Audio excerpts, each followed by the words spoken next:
Don't I know you, sir? Don't believe so. I haven't been here in many years. Name's Silas Greaves.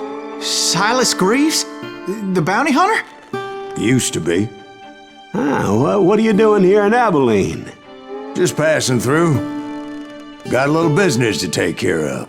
Well, sir, it would be an honor if you would allow me to buy you a beer. Hell, son, it would be my honor to drink it.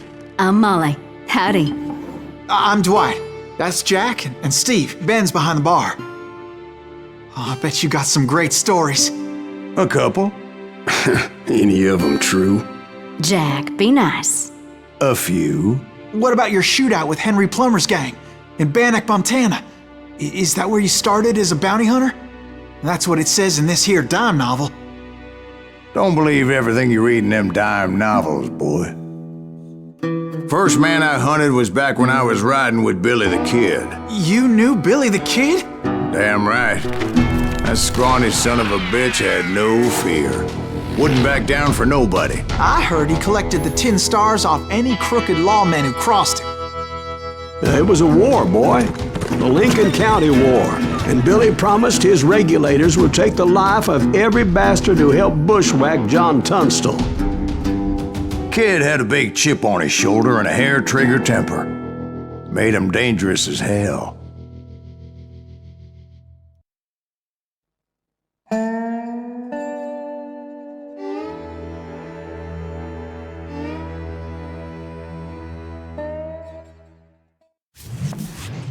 It was about 30 years ago. Billy was hiding out in an abandoned farm near Stinking Springs.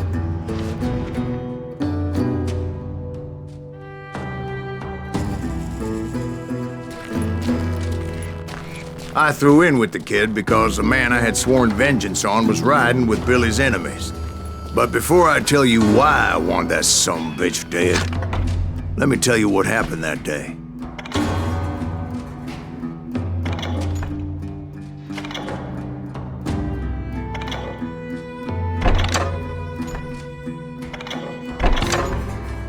I was heading back to the hideout when suddenly I had this funny feeling.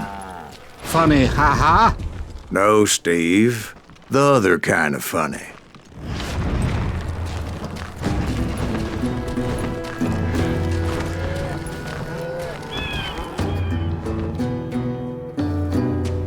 You heard Pat.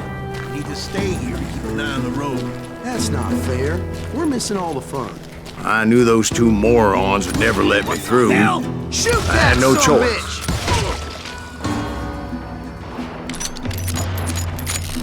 Was it Pat Garrett's posse?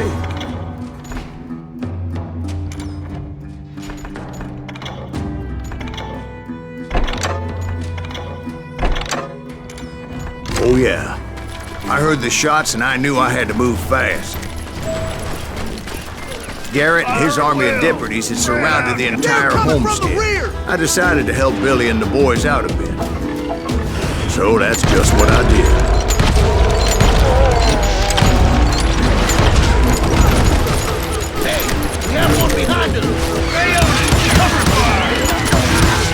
As the governor of New Mexico was paying for the kid's apprehension, Garrett was able to hire every gun hand in Lincoln County.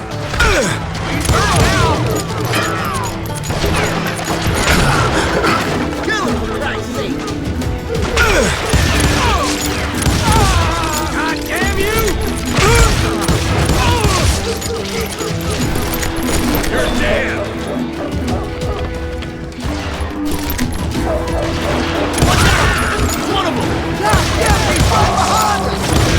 Garrett's men were running around like a bunch of chickens with their heads cut off. Let's send these sumbitches running! Still, one of them reached the water tower. Not a bad idea.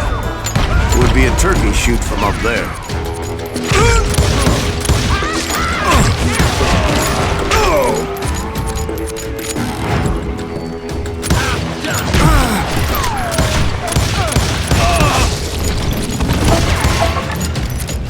Luckily, these shooters Garrett hired weren't the sharpest tools in the shed. A lot of them were saddle clamps, or sod busters, or drunken drifters looking to make a few bucks.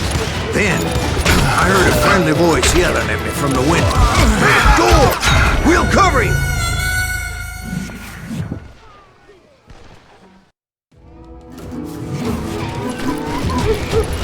Back door! We'll cover you! Watch your play! Truth be told, things weren't much better behind the house.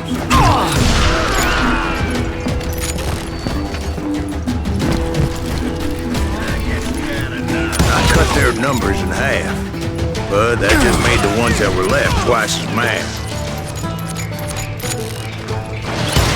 They made up for their lack of skill with a seemingly endless supply of ammo. It was a bit of a slog, but I finally fought my way around the back of the house. And like that, I was inside, none the worse for wear. I passed Dirty Dave, and upstairs I found Billy and Charlie Bolton. Rat in a trap!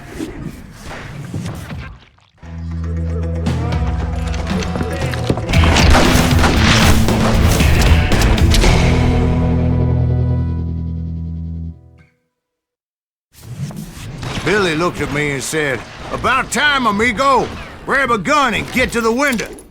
Wait, so you were friends with Billy the Kid? Yeah, sort of. Anyway, we were surrounded by dozens of deputized shooters who wanted to do us home. Worth $500, dead or alive! I can keep this up all day! I think I got one! I'm telling you, Garrett's men were dropping like flies, but they just kept on coming. That's when Charlie got hit. "You're catching us in a crossfire!" shouted Billy. "Get to the other side!"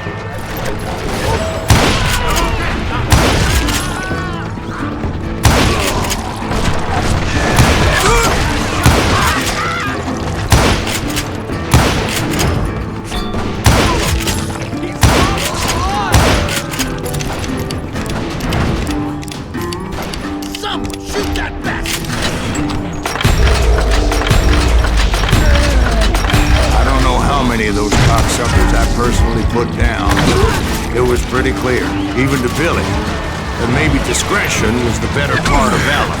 What's that mean? It means that it was time to cut and run. They got a Gatling, Billy shouted. Get the horses and bring them round back. I'll draw their attention. He directed that order at me, and I thought, why the hell do I have to do Wanna make a run for it? Those poor son of bitches are Many done. would have fled at my place. But I had that false sense of invincibility that many young men have. Like Jack here. What are you saying, old man? Jack, he's just Yeah, he better be. Mr. Greaves, please continue. Please, call me Silas, ma'am. Now, where was I? You were heading for the barn. Making my way past a passel of fallen foes. Sounds like Garrett hired a whole regiment of hired guns. Yeah, and just when I thought I was done with them, more of these hapless bastards would pop up.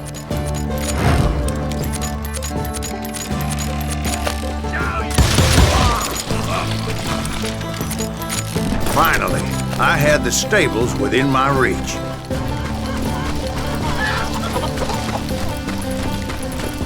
And that's when I met Sheriff Pat Garrett. I read that you went toe-to-toe with him, sir. That backstabbing bastard with that tacked-on tin star.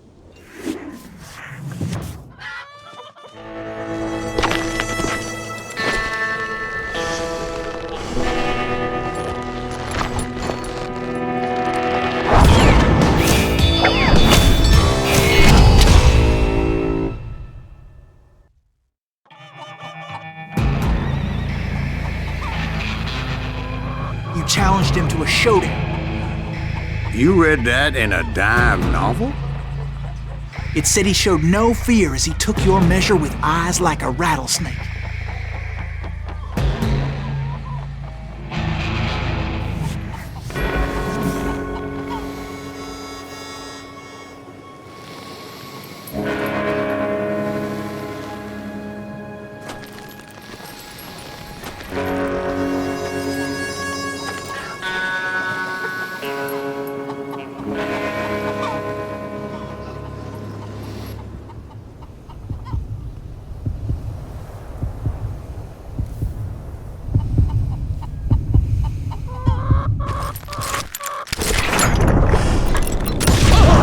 And that you killed him in a fair fight.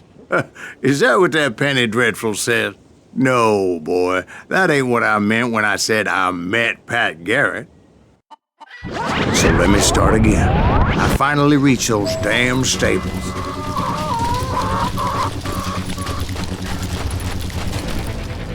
Stepped inside, and last thing I heard was Garrett's voice. That's not Billy. And go on, how did it end? And, boy, that was just the beginning.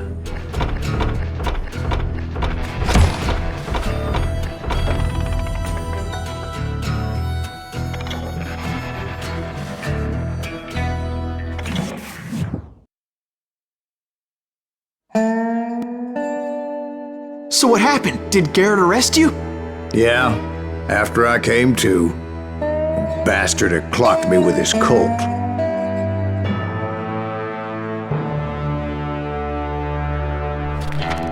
And the kid surrendered? When he realized there was no getting out of there alive. So they locked you up in Lincoln? Indeed they did. Sentenced me to hang right along with the kid.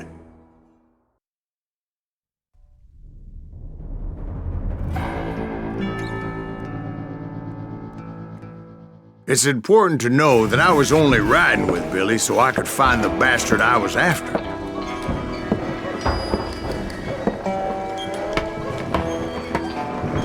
He was with John Kinney's gang, and they were sworn enemies of Billy's regulators. Why were you after him? I owed that son of a bitch a bullet for what he had done to me and mine. Instead, all I got for myself was a goddamn death sentence. Luckily, it was right around then that I heard Billy make his move. He shot Jim Bell and a few other guards as he made his getaway. Later, they wrote that some lady friend planted a pistol for him in the privy. What the papers didn't say is that Billy helped me escape, too.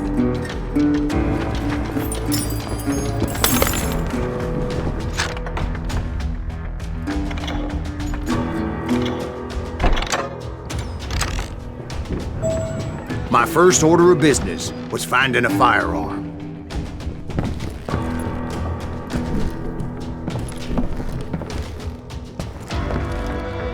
Luckily, I located Deputy Bob Ollinger's mean-ass shotgun.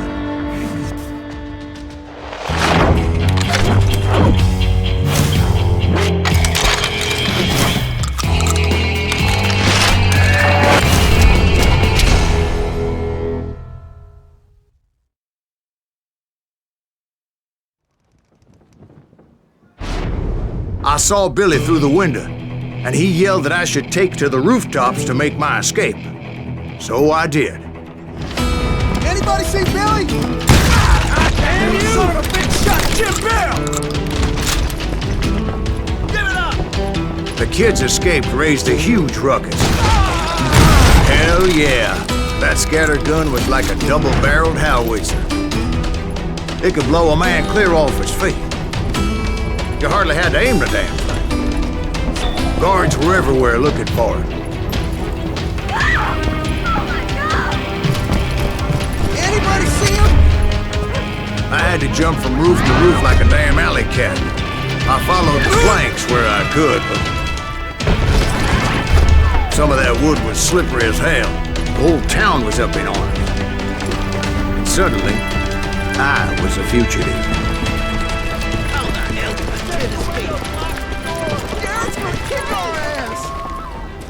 So that bastard you were after, what did he do? He did me and my family a grievous harm. But I knew if I was ever gonna find him, I would need to get my ever-loving ass out of there. I tried to be stealthy and sneak my way past. But hell, if they weren't all waiting for me. Apparently, some of them thought I was Billy. I'll flank him. He's in town somewhere. See, me and the kid shared a certain similarity in build and coloring. I was just glad I had Deputy Bob's mean-ass shotgun.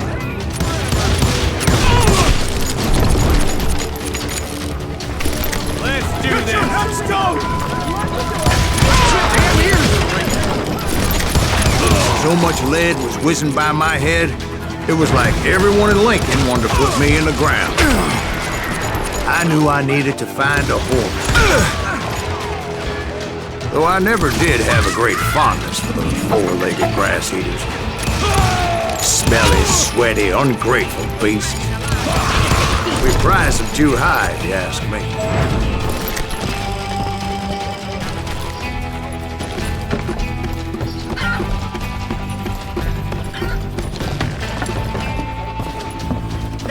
Going to hell in a headlight. But where was the kid while you were busy getting shot at? Gone. And that's when it occurred to me why Billy set me free. Respect for decency? So I could be a hapless decoy and draw attention while he snuck out of town.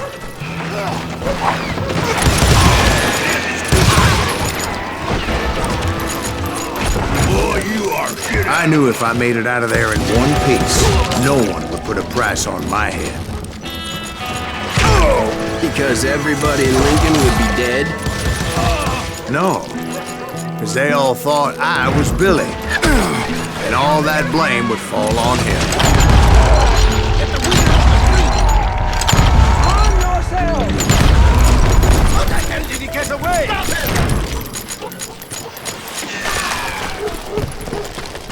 Listen to me! We can take him! Had enough? Kill him!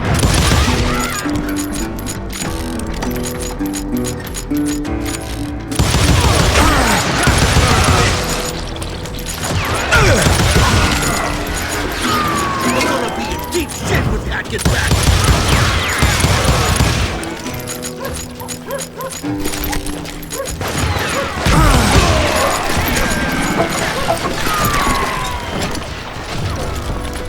Put down your weapon! Get out here! You won't get away! Finally, I found what I was looking for. The stables on the edge of town.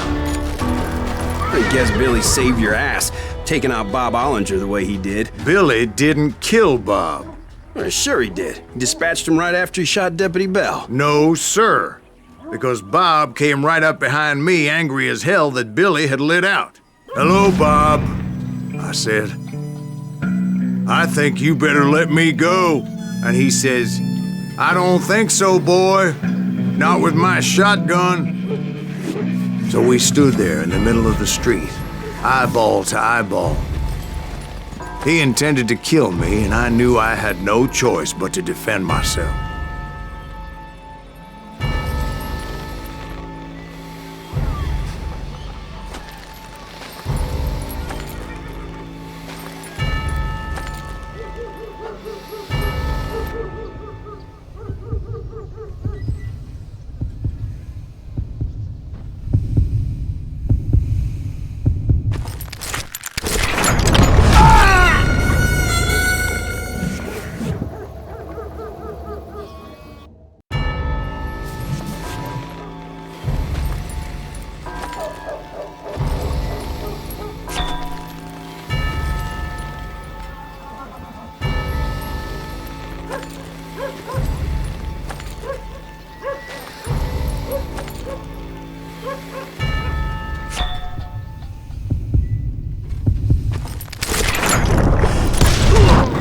killed him in a fair fight.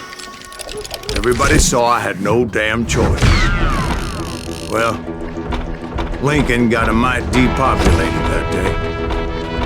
Pat Garrett gunned down Billy 3 months later, so his escape was all for naught anyway. So where'd you go after Lincoln? Mexico. Until I realized nobody was looking for me. I ended up taking a job at the Rurales. The Mexican Rurales? I was hired to help them track down the cowboys. The most vicious outlaw gang in Cochise County? Curly Bill Brocious? Johnny Ringo? Led by old man Clanton himself.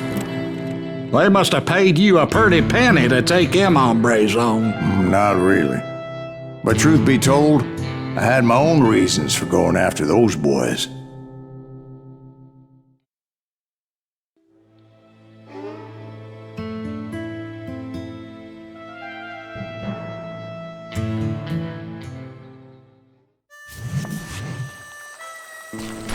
So was the bastard you were after now riding with the cowboys? Roscoe Bob Bryant was his name. Oh. But no, this time it was a different bastard I was after. The aforementioned Mr. Ringo. I came upon them robbing a stagecoach, which wasn't surprising, being they were such murderous thieves and bastards. The bandits wore red scarves, so I knew they worked for the old man. Over there! There! I did my best to help those poor passengers.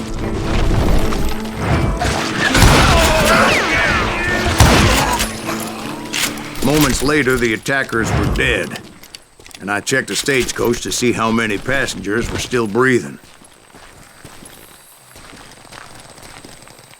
None. It was then I wondered if the rocks weren't hiding more bandits. Was that all of them? Or did I just hit the rear guard?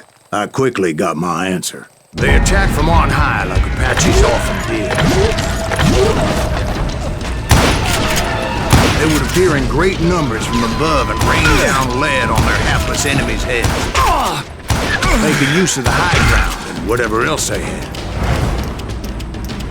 Yep, the Apaches always appeared out of nowhere, and there never seemed to be an end to it.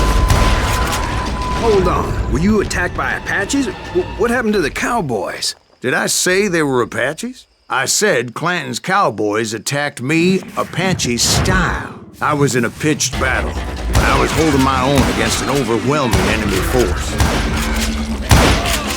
See, at the time, I was still pretty green and would often blunder into regrettable situations. But I just kept shooting at anything I could see up in those damn rocks. I didn't see Ringo, but I knew he was with the cowboys. He and Roscoe Bob had done me a dreadful wrong, and I was determined to have my revenge. To get to Ringo, I knew I'd have to fight my way past these other assholes first. Unfortunately, I was running out of ammo. Another perfect example of my relative inexperience as a hunter of men.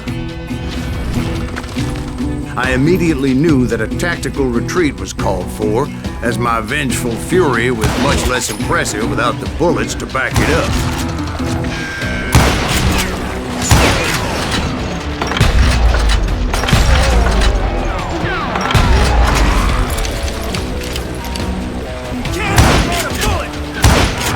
Finally, they managed to corner me.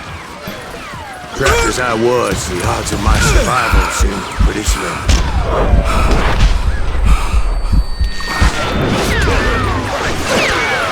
Luckily, serendipity was on my side as I suddenly spotted a way out of my predicament.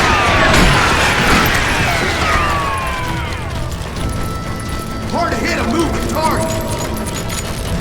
I ran ahead as if the devil himself was after me. Bullets were whizzing by my ears, but I wasn't about to roll over and die. I just kept running like there was no tomorrow. Because there wouldn't be if Clanton and his men caught up with me. As I was scurrying around those caves, I thought, what was I thinking? Going up against a gang like this?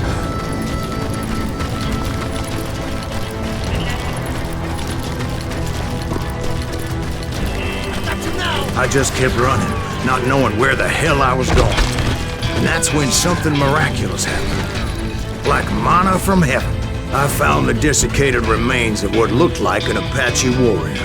The old weapon next to him supplied me with some much-needed ammunition.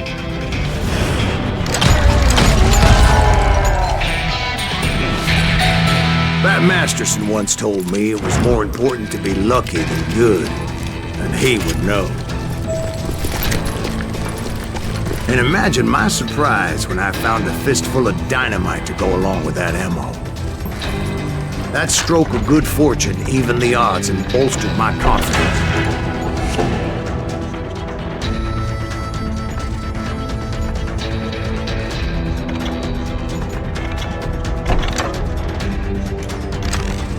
It was time to turn the tables. Time for the prey to become the predator. Time for the hunted to become the hunter. Time. All right, Jesus, we get it.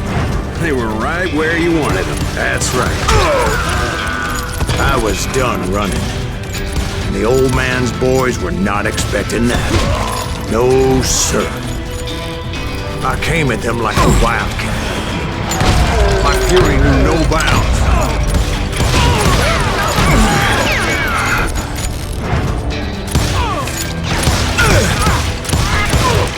It was finally time for that old man to pay for his sins.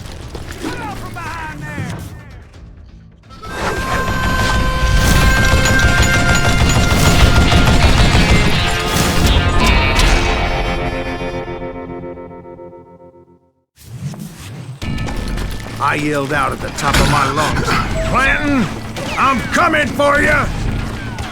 A little stealth might have made more sense, to be perfectly honest. Because that old fool had a Gatling gun and enough bullets to last him till kingdom come. But I knew I could not let that deter me. Not if I was to find and kill Ringo. I needed to get that old man off that gun. Oh, gotta reload. You want stupid zombie.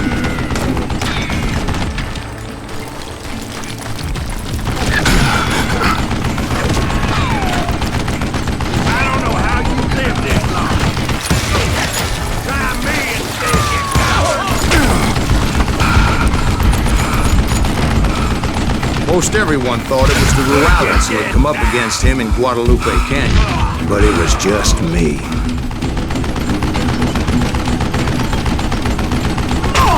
I gotta reload again.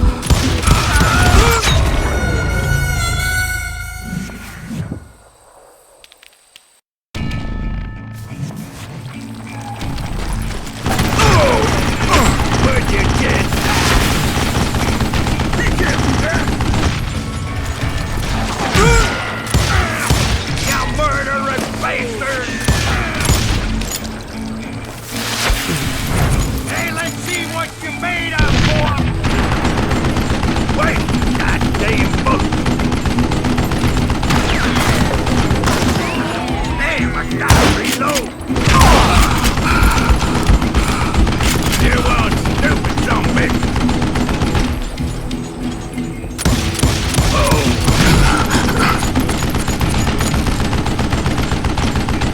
I don't know how you lived this long.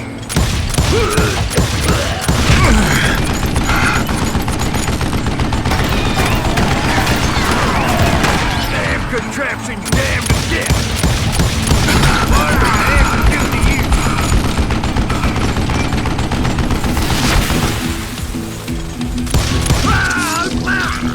Apparently, one of the cowboys made it out of there alive and told Ike and Billy Clanton that it wasn't a Mexican who took their father's life that day. They just assumed it was one of the Earps, and that little misunderstanding eventually led to that legendary gunfight at the Old K Corral.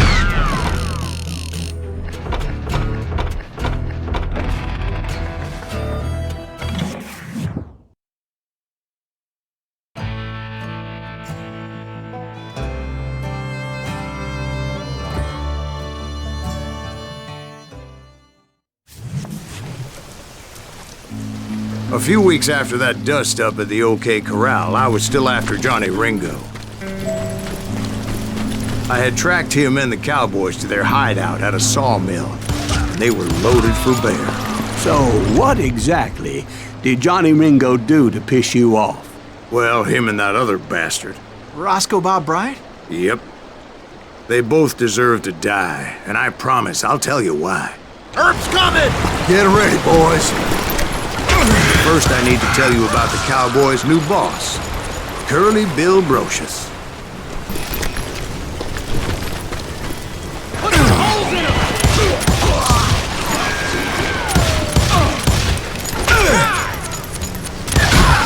Curly Bill took charge of the Cowboys upon the old man's demise, and after that gunfight at the OK Corral, the Clantons wanted revenge. So they murdered Morgan Earp and grievously wounded his older brother, Virgil. Shoot the son of a bitch!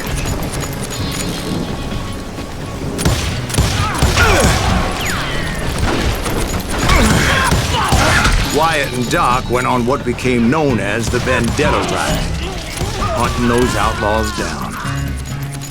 So when I showed up, that's who they thought I was. Get out of here!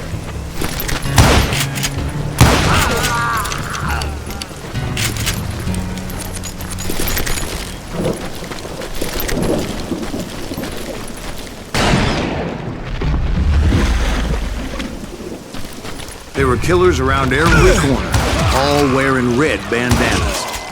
That's how the Cowboys identified each other, and I was beginning to wish I had one myself. But I wasn't about to let Ringo walk away unscathed, and that's what drove me forward. They say that Ringo was infernally fast. I hardly saw anyone faster, boy. Certainly not Wyatt Earp. That man was all hat and no cap. Earp wasn't much of a match for him, but Doc Holliday might have taken him. That Lunger should have kept his nose out of it. They never charged anyone for the murder of Morgan Earp. But everybody knew that Curly shot him in the back. That was common knowledge. Yeah, maybe so. But Ringo had nothing to do with it. He was just being loyal to a friend. Excuse me, sir. I have a question. What's that, Dwight? After old man Clanton died, why didn't his son take over the Cowboys? Because Ike Clanton was dumber than a box of rocks and a yellow belly to boot. Now, where was I? Taking down the entire cowboy gang single-handed. Indeed I was, Jack.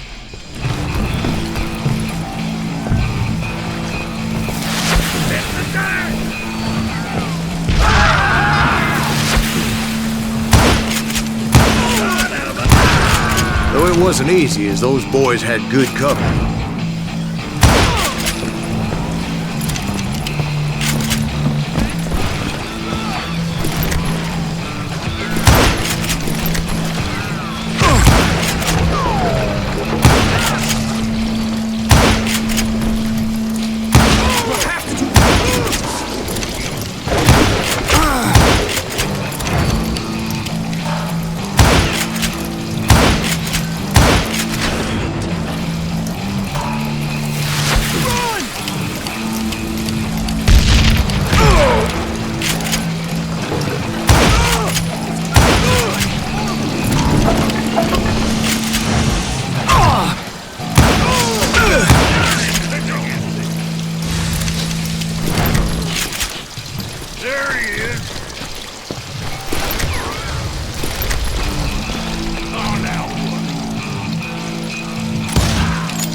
There were carts everywhere, piles of lumber, and God knows what else for people to hide behind.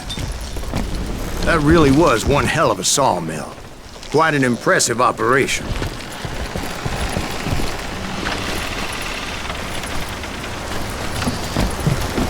And where was Curly Bill? Did you see him? I'm about to get to that, Ben. Patience. I'm painting a picture here. There was this beautiful waterfall, and a crystal clear stream that led to a verdant valley that was truly... Consider your picture painted. What happened next? Well, finally the bastards that were still alive made a last stand.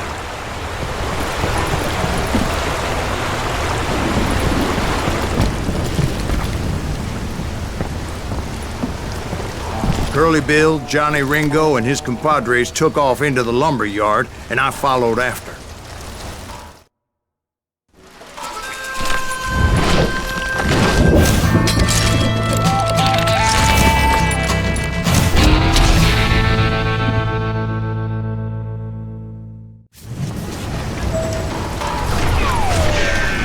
Are you saying they ran? Cowardice was not in Ringo nor Curly Bill's nature. No, sir. I never said they were running scared. They just wanted me out in the open. Time to dance with the devil! You working for Wyatt Earp? Kill me? Kill that murderous cocksucker!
Brocious gave me no choice but to take his life. But Ringo was nowhere to be found. I knew you didn't kill Ringo, because he was found dead in a different location altogether. To this day, his killer is still unknown. Indeed. Took me a few months before I finally tracked his ass to West Turkey Creek Canyon.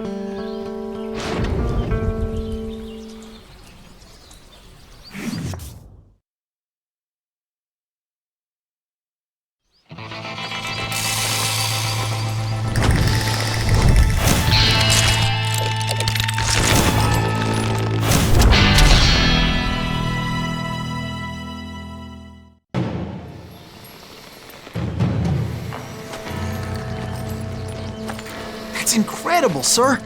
I always thought that Doc Holliday was the one that killed him.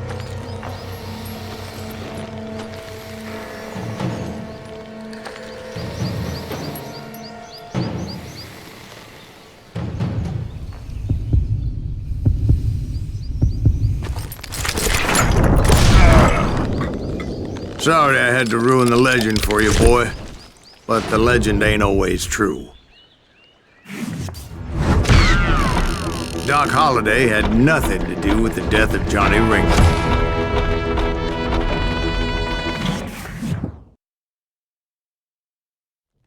I was paid a healthy bounty for Ringo and Curly Bill, and realized there was real money to be made. That's why I went after Henry Plummer.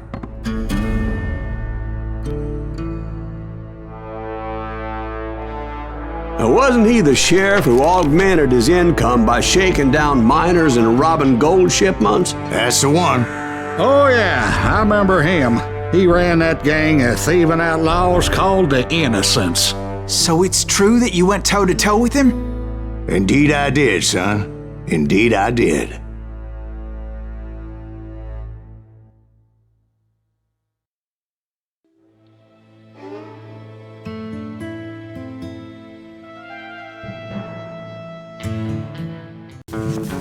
I knew I needed resources if I was going to track down Roscoe Bob Bryant, and hunting Plummer looked like a good way to get rich quick.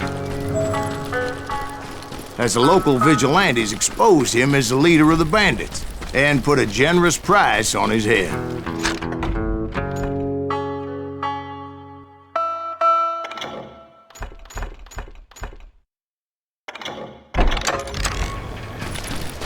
Plummer rallied his gang to plunder one last gold mine before making their escape. And that's where I thought I'd find him. Standing so close to all these goddamn barrels of gunpowder. Why would you be nervous? No one has the cojones to come here. My late father pointed out to me more than once. God made men, and Samuel Cole made them equal.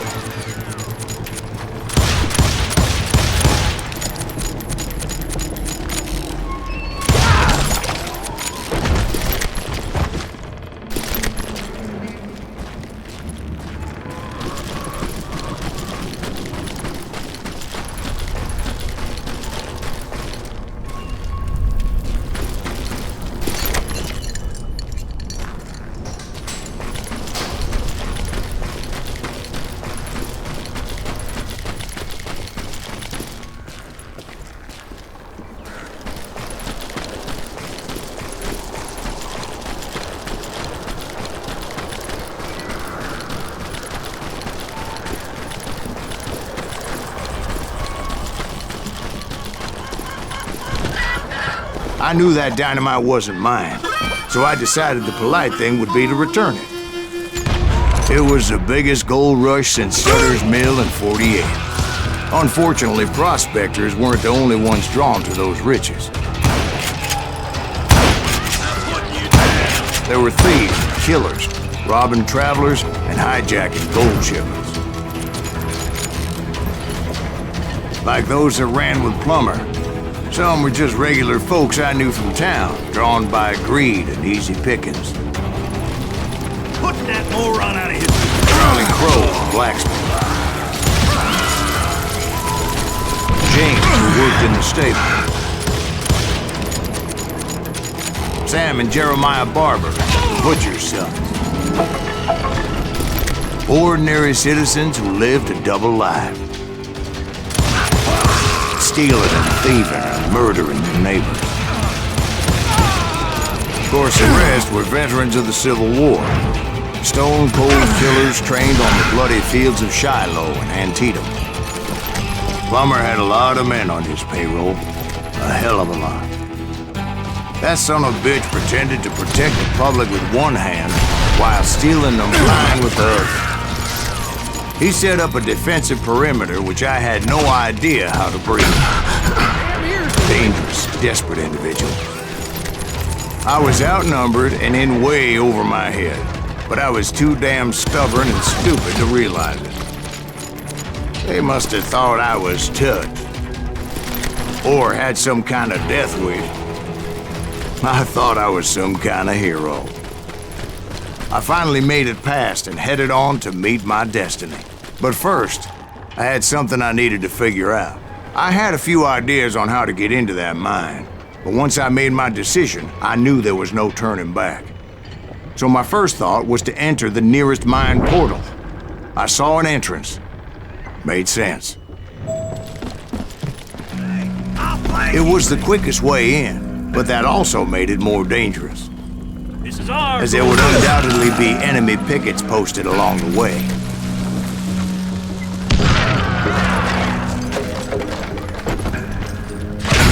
Besides, once you enter a mine like that, it's easy to get all turned around. And that confusing maze of corridors wouldn't even be the worst of it. Some of those shafts could be as deep as hell.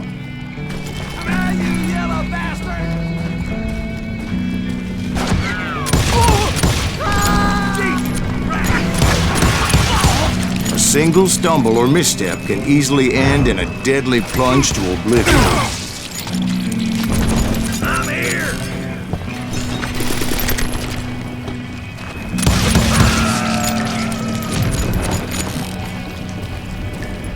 Quick reflexes often make up for a lack of common sense. Luckily, I was never one to be easily bushwhacked. I would just need to be careful not to blow myself to kingdom come. There he is! With all that gunpowder and dynamite everywhere, a body has to know what he's shooting at. One wrong bullet could have turned that mine into a dad-blasted tube. I'm putting you down! I freely admit that my plan of attack was not just moronic, but clearly insightful.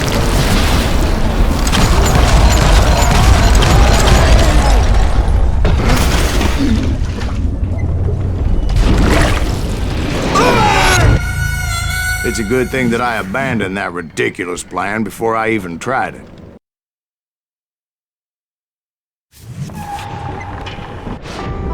Instead, I spotted a ladder, way into the mine from the opposite side.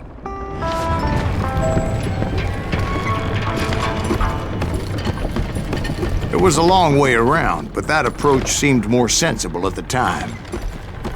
Of course, being I had a problem with heights, that scaffolding scared the bejesus out of me. Climbing down that ladder required some caution, because even though I had a younger man's reflexes, no man can dodge a damn bullet while climbing down a rickety ladder. I was determined not to give up, however, as Sheriff Plummer seemed quite the despicable character. When the vigilantes discovered what the sheriff was up to, people were outraged. That 10,000 they put on his head would go a long way to helping me find old Bob. And I had made it my mission to settle that score come hell or high water. But first, I would have to make a choice. Take the elevator or climb the ladder.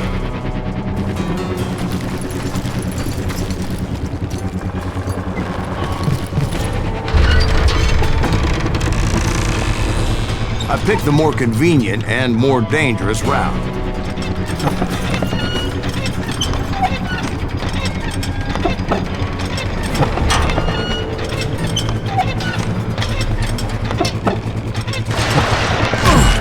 Me and you!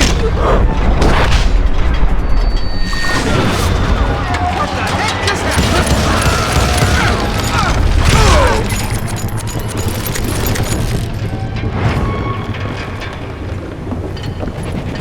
Plummer was a mad dog killer, and the people of Nevada City deserved better. Nevada City? Well, I thought Plummer met his maker in Bannock, Montana.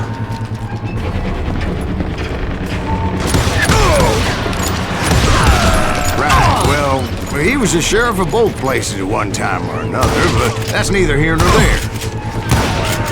The point was, taking him down would save a lot of lives, including my own.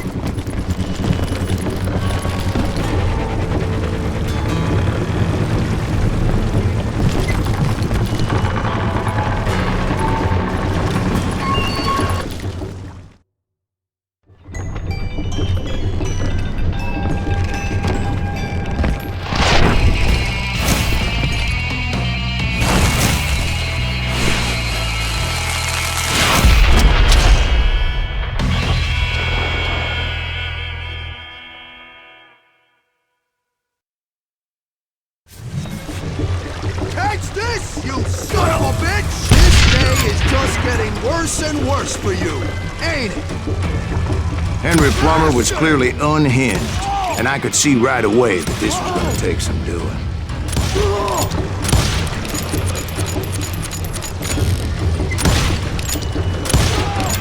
I can shoot too!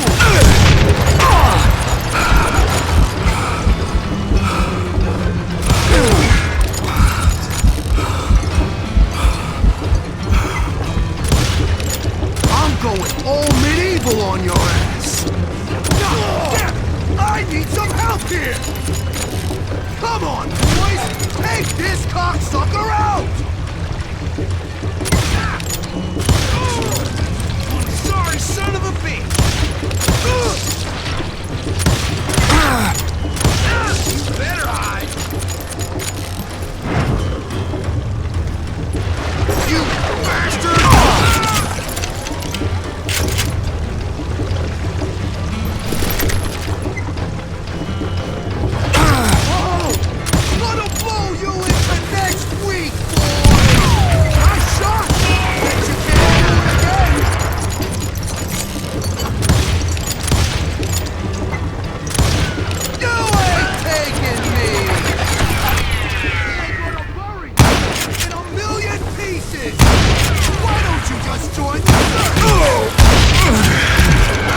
going all medieval on your ass. Take this, you son of a bitch! He's Run! Nobody for you today!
So that's how Henry Plummer died. Him and his crew were worth their weight in gold. And now, I was officially a bounty hunter.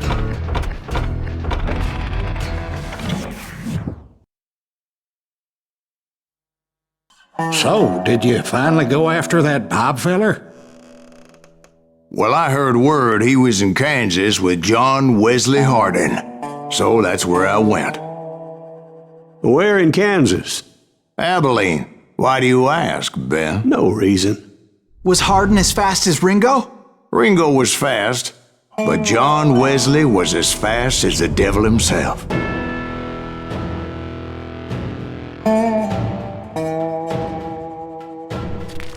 Hell, he killed his first man at 15. From that day forward, he had a price on his head and wouldn't back down for nobody, not even Wild Bill Hickok himself.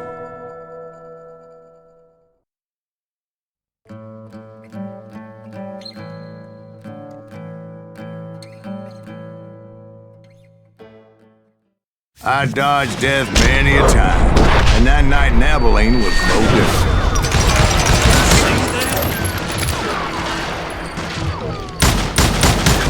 I was there with the intention of finding that bastard Bob and collecting the bounty on John Wesley.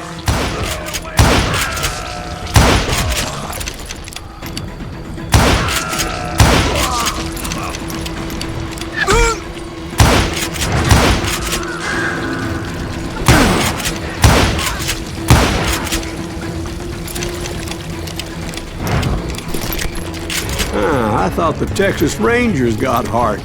Yeah, that's what they want you to believe.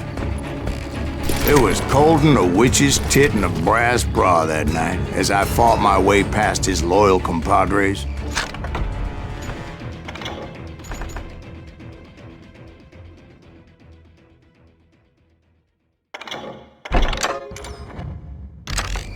To the very same saloon we're sitting in today. Look around and imagine this place painted in blood. Hardin was waiting for me, and...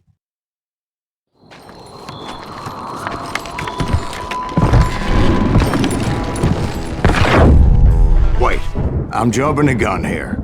Let me back up and give you some background on this sumbitch.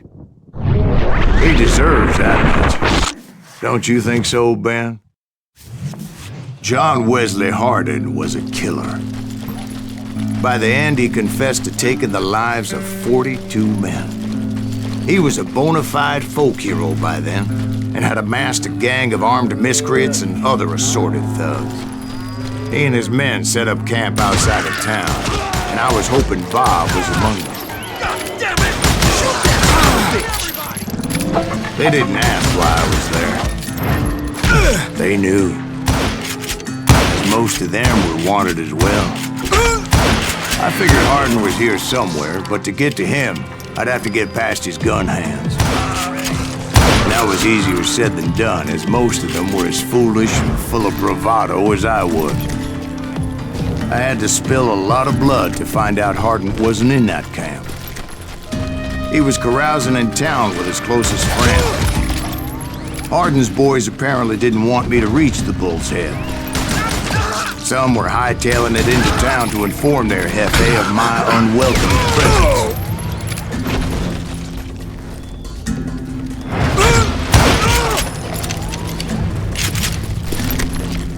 Tell Hardin someone's coming for him! Stop that sumbitch! Let the boys know we got another law dog! I can kill you with either.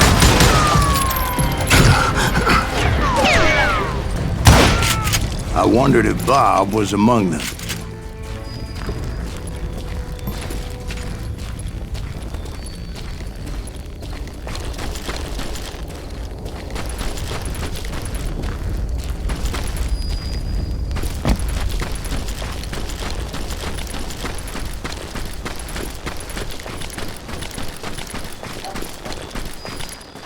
And I steeled myself for the fight ahead.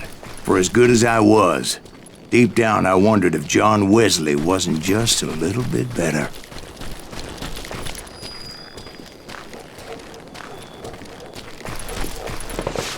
Before I could test my mettle against Hardin, however, I would first need to dispatch his cadre of hired killers. Most of these degenerates were beyond redemption, but John Wesley might have been a different story. I didn't learn until later that night was in fact his birthday celebration.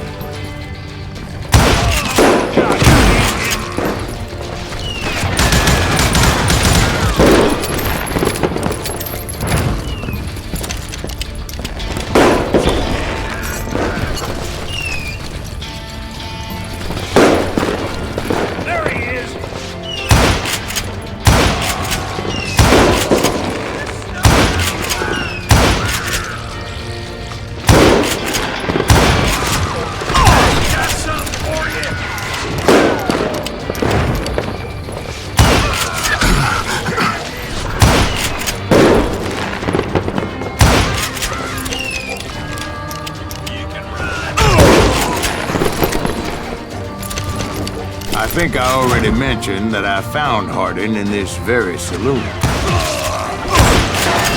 Suffice it to say, nobody there was happy to see me.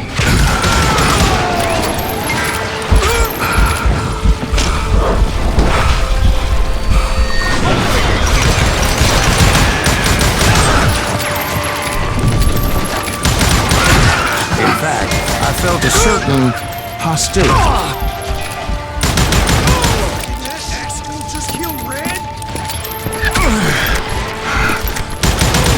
I was disappointed that neither Bob nor John Wesley were among the dead. But that was short-lived, as a moment later I was facing down the fastest gun in the West.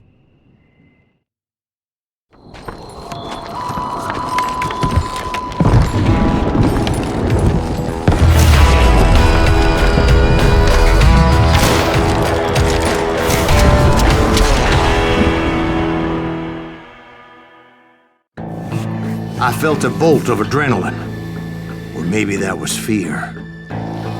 He was well known for his tricks, and I knew I'd need my own if I was ever to defeat him.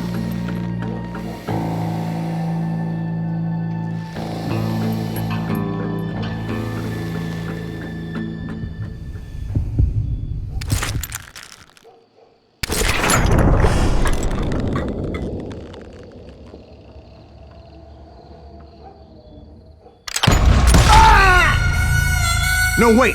He didn't hit me then. I'm sure of it.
I felt a bolt of adrenaline.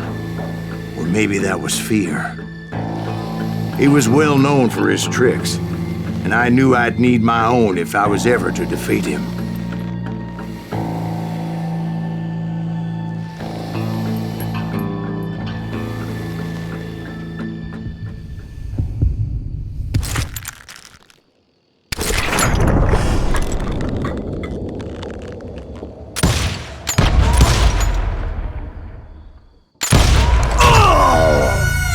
No, wait! He didn't hit me then. I'm sure of it.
That man was faster than greased lightning.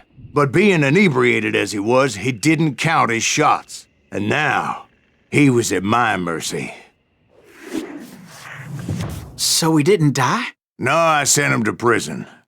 Years later, after he was free, some restless Avenger took his life. Shot him in the back in a saloon just like this one. Anybody up for another beer? Ben?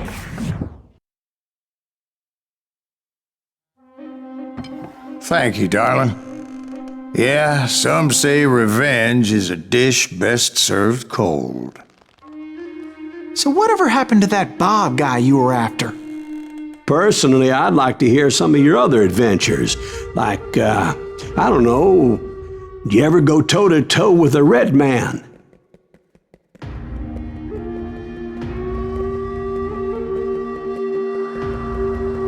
Yes, I did, Ben. I remember once I was after this renegade Apache, Grey Wolf. Strangely enough, revenge was also his primary motivation.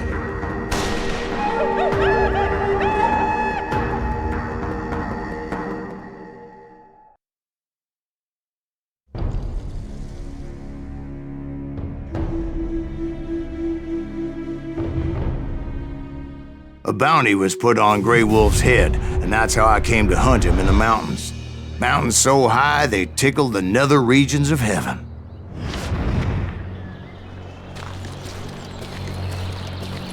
Grey Wolf was a Chiricahua Apache medicine man who had led a war party in revenge for a massacre against his people. The U.S. Army had attacked his tribe during his daughter's sacred sunrise ceremony, and the slaughter was unspeakable. I understood his anger, as there's nothing more traumatic than seeing those you love die in a cruel and painful death. Right from the beginning, I couldn't shake the feeling that Grey Wolf was watching my every move. He led a band of young Apache warriors who wanted retribution and were more than willing to die for him.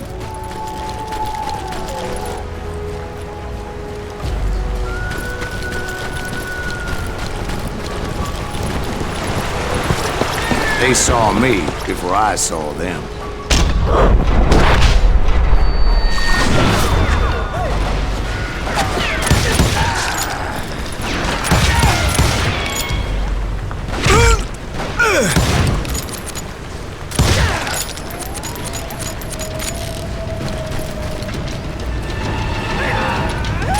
And it crossed my mind that maybe this wasn't such a good idea. But now that the shooting had started, there was no backing down.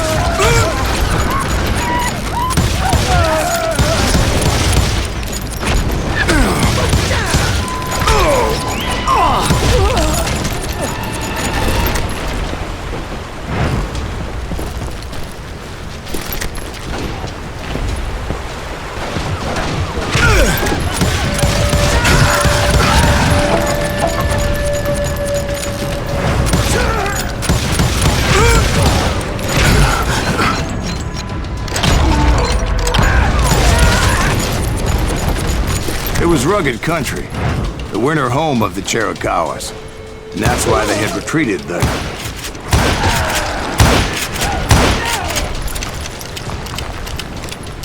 I admit to having some regrets about going after them the way I did. But then again, I got a lot of those.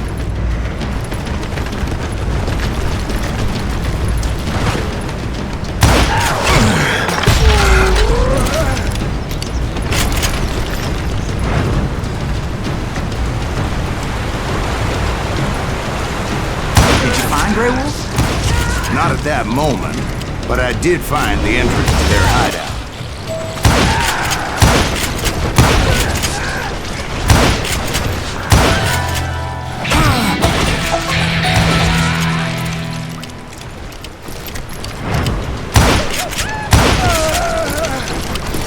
A deep crevice that led to a deeper cave. Don't tell me you went in there.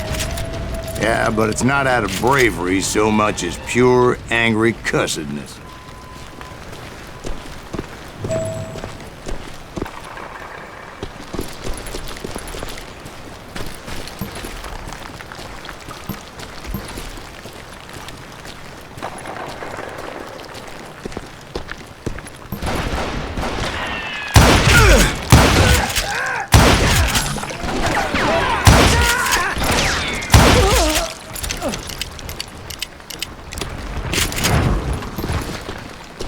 See, back then, I had a stubborn streak a mile wide, and I wasn't about to back down.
was his cave?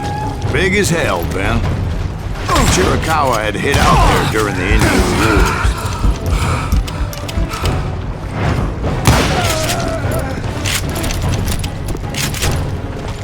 They thought it was haunted with the ghosts of those murdered by the horse soldiers. The cave was haunted with dead Indian ghosts? To be honest, I was more concerned with the live ones than the dead ones.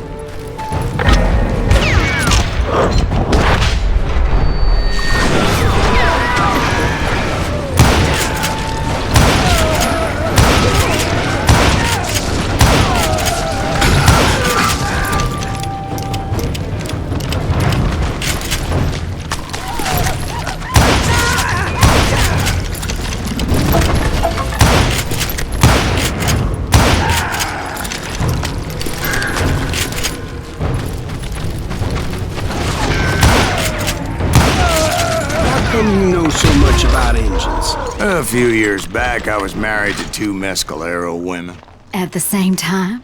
Yeah, they were sisters. Polygyny is traditional among the Mescalero. So what happened? Oh, I had to get out of there. Those girls never shut up. Both of them nagging at me all the time. Drove me half crazy. Haven't seen them since. No, I mean, what happened with Grey Wolf? Oh, well, I pursued him into the Cave of Death.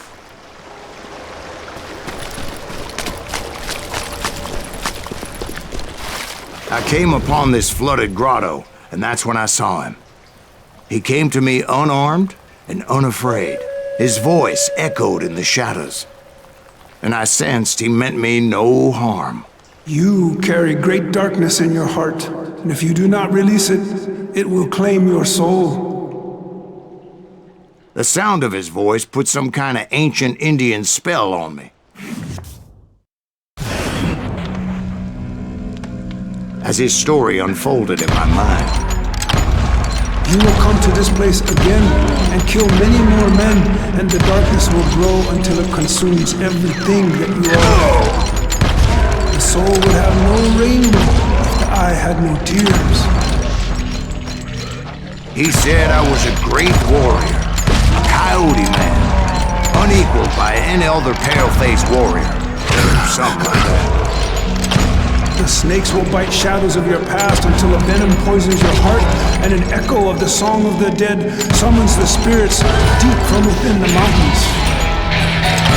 I didn't quite get what he was saying, but there was definitely snakes. And indeed, his warriors surrounded me and attacked me like hungry wolverines. They couldn't stop me, though, and Grey Wolf wasn't in the mood for idle talk.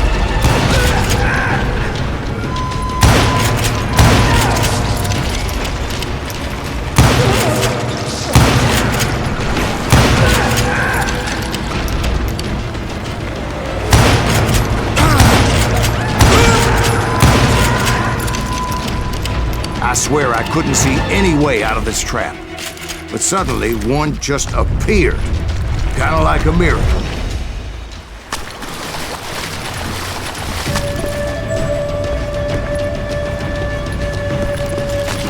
I felt like I would be lost in that damn cave forever.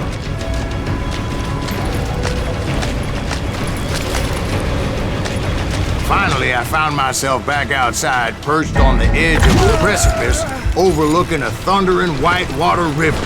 To get where I was going required several leaps of faith, but no way in hell I was turning back. I chased after him, determined to make him explain the meaning of all that mumbo-jumbo. Mumbo-jumbo is right. Are you making this all up as you go? A few details may be fuzzy, brother, but I am relating exactly what happened to me. There were dozens of Apache warriors aiming at me from on high. Dozens? Well, maybe not dozens, but there was a lot of them. At least 3 or 4. Well, more than that, little lady.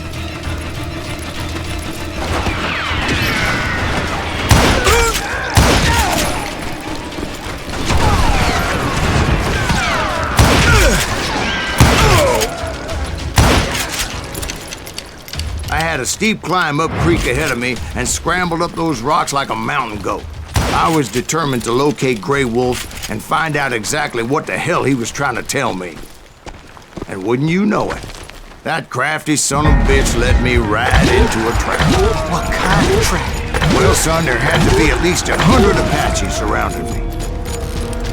100? God be my witness. Oh, come on. Who you kidding? Hey, I believe you. Come on, tell us how it ended. All right, but I'm not gonna drag this out. Where were we? You were surrounded by 100 Apache warriors.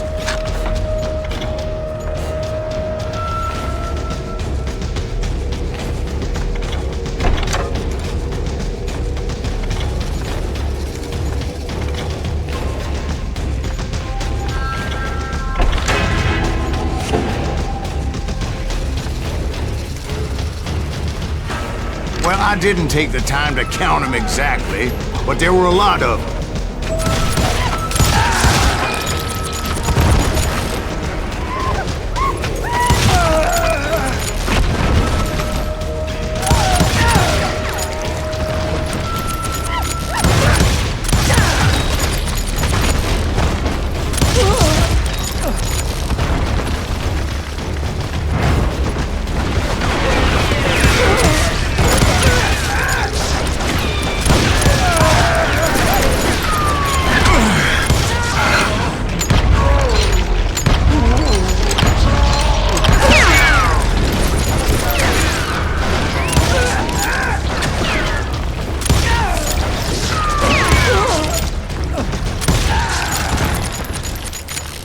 And in the end, a path appeared before me that I had not seen before. I followed it as I desperately needed to find out what Grey Wolf was trying to tell me. But it was like that son of a bitch disappeared into thin air.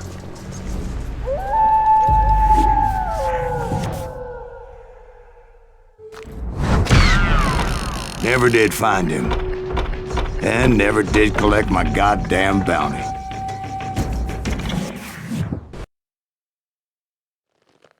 Thank you, darling.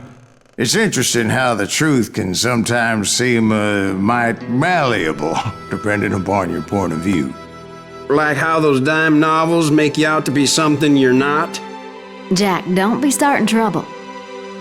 No, he's right. They do tend to exaggerate. Did they exaggerate your part in taking down the Daltons? Well, I was there in the flesh, boy, so I saw what happened firsthand.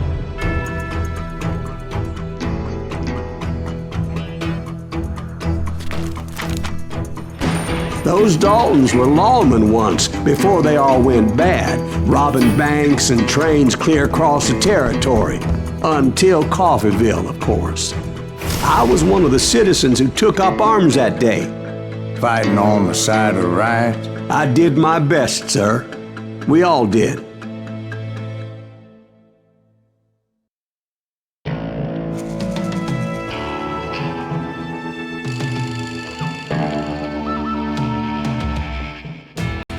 It was early morning. One of my friends was a local gunsmith, and he handed out firearms to anybody who'd take one. You see, the Daltons got it in their heads to rob two banks at the same time. Two banks on the same damn street. Story was Bob Dalton's girl was always riding him about how he had no ambition. Well, the locals recognized the Daltons right off.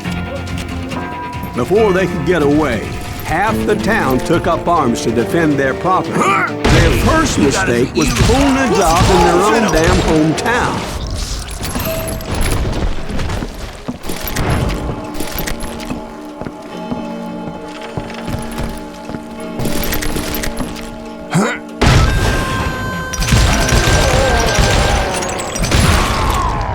The brothers paid dearly for their stupidity. But everybody knows they had it coming. There's more to it than that. I read all about that day, so I know for a fact that it went down very differently. First of all, it was high noon. A posse of U.S. deputy marshals were on the rooftop across the street. Get ready, boys. They're gonna make a move. The lawmen had been tracking the Daltons for months. Now they finally had him dead to rights. Among them was a bounty hunter feared by many a lawbreaker. This man had no intention of letting the Daltons slip away. They met an adversary that day who had no fear and offered them no quarter. The marshals tried to get the Daltons to surrender. They'll give up eventually. We just gotta wait for something to happen. This bounty hunter knew that the brothers were far too proud to ever lay down their guns. So he went in there alone to confront those criminals. One of the marshals shouted, "Where are you going? Are you crazy?" Hey, where do you think you're going, dumbass? That rifle's mine. But he paid him no mind. He saw a way to get around to the back of the bank.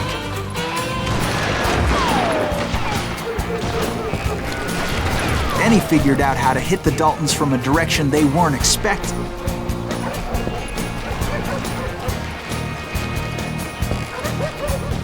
From above. Fortunately, a water tower was right there. A moment later, he was climbing up a steep ladder, laughing at danger as he did. It was brave men like him who risked their lives to tame this wild country.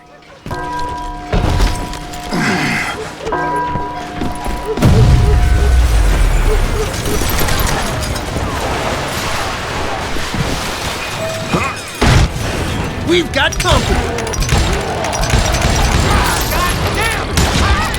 Heroic men like him, who did what other men couldn't or wouldn't to make this country free.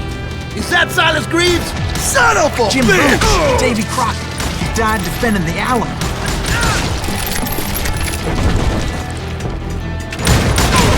Brother, I'm gonna make you pay for that!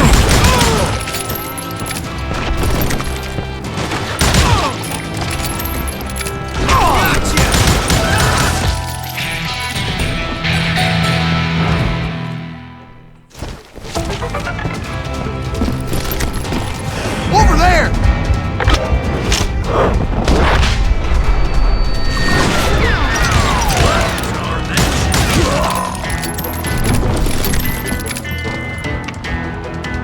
That's Silas Greaves! What the hell? Blam! Blam! He came away victorious, taking down those thieving Daltons. His name was Silas Greaves. And when the dust finally settled, he was the last man standing. Sorry, kid, but that just wasn't the way it happened.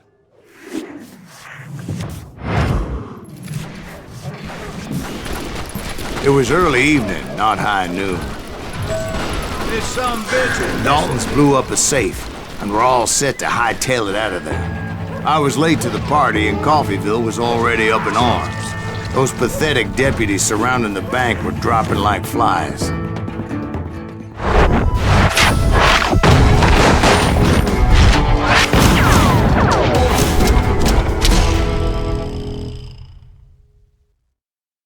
I had been tracking those jokers for months, waiting for them to do something reckless. Boy, you are a kid animal. Finally, they did. Those stupid bastards decided to rob two banks at the same time in the same town where everybody knew them. But they still had friends in Coffeyville.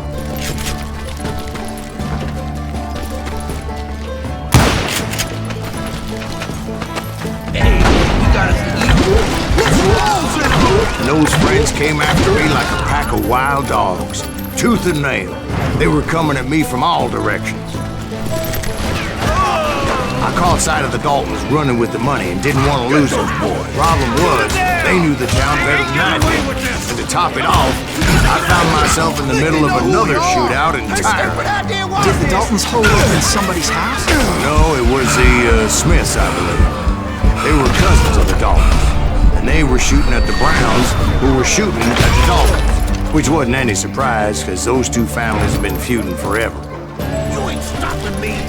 And since the Joneses are related to the Browns, they shot at the Smiths, pissing off the Heimhoffers, whose daughter recently married a Smith. Well, bullets were flying every which way as all the old feuds in Kansas caught fire all at once. There was a hell of a lot of pissed off people in Coffeyville that day. But that's just the way life is sometimes. Shit happens. You're a goner!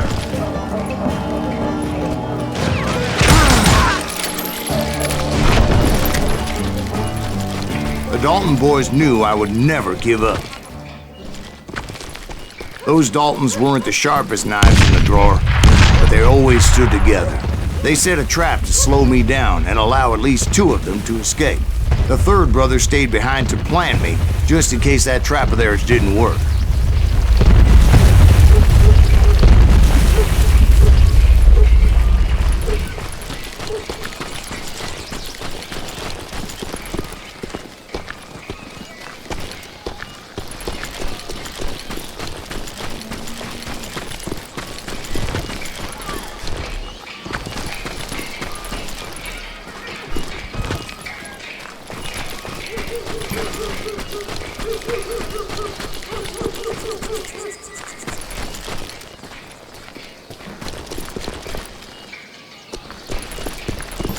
It was Emmett, the youngest, and he decided to stand his ground and face me down. I ain't afraid of you, Silas Greaves. This is where it ends for you. He was determined to protect his brothers. I understood how he felt. Taking me on all by his lonesome wasn't exactly a recipe for a long life.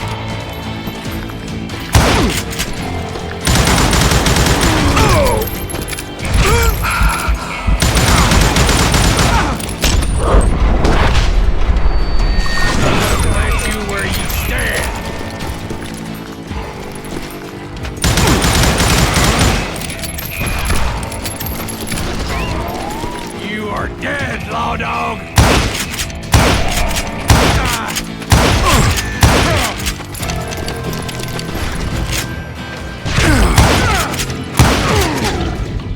But Emmett Dalton survived the robbery in Coffeyville. He's the only Dalton who did. They say he was shot 23 times. Well, Dwight, who do you think put all those damn holes in him?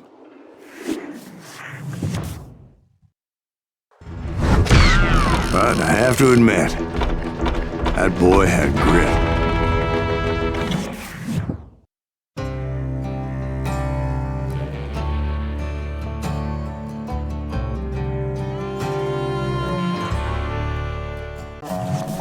We'll get those suckers! It took me a couple of days to track the Daltons down.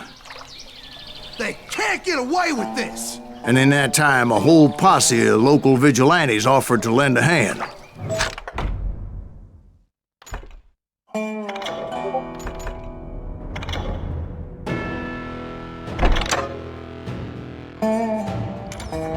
Track him to the ends of the earth. They seemed as determined as me to find those outlaws. But as we headed into those swamps, it was like I had my own private army. There was no way those boys were getting away this time.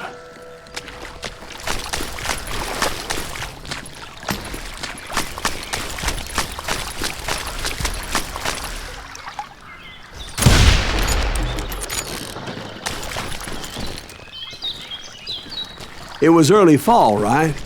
Beautiful time of year. At least you had the weather on your side. Not by my recollection. It was damp and foggy as hell.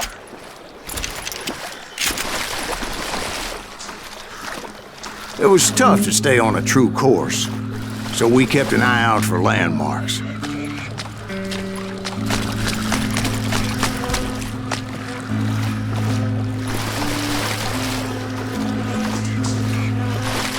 It was autumn. The maple trees were in full color, red as blood.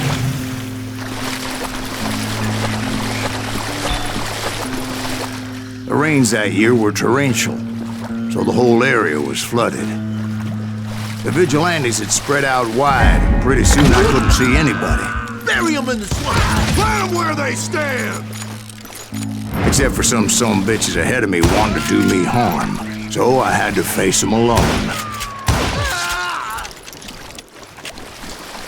I wondered why my compatriots didn't come running when they heard the shots.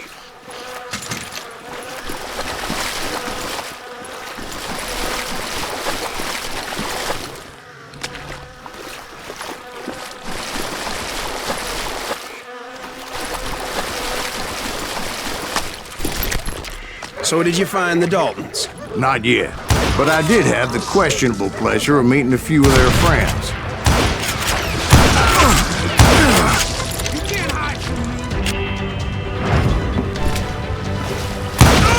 The boys had established quite a reputation by that time, so they attracted all manner of riffraff to their cause.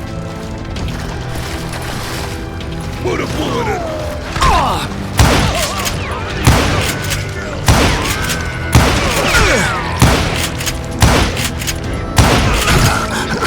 I'm gonna cut you in two. Hell's a coming.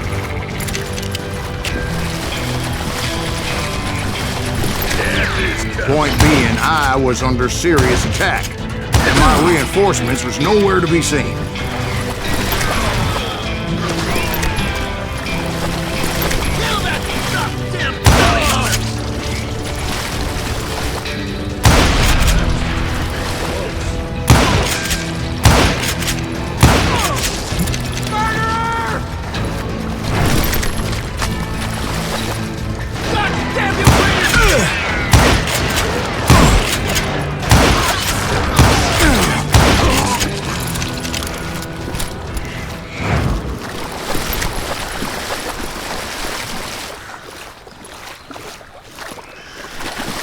But luckily, a barn materialized as if right before my eyes. I scrambled up top to get a better view.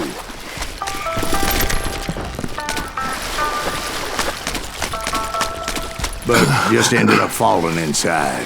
So, how did you get out? The barn doors was open. About right then, I saw some suspicious characters running through the bushes. Of course, I followed them. But that goddamn swamp was like a goddamn maze, and pretty soon I had no goddamn idea where I was. Steve? So I just started walking, and pretty soon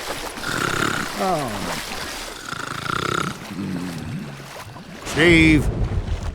Steve? Huh? Oh, no, I'm listening. Indians surrounded me from all sides.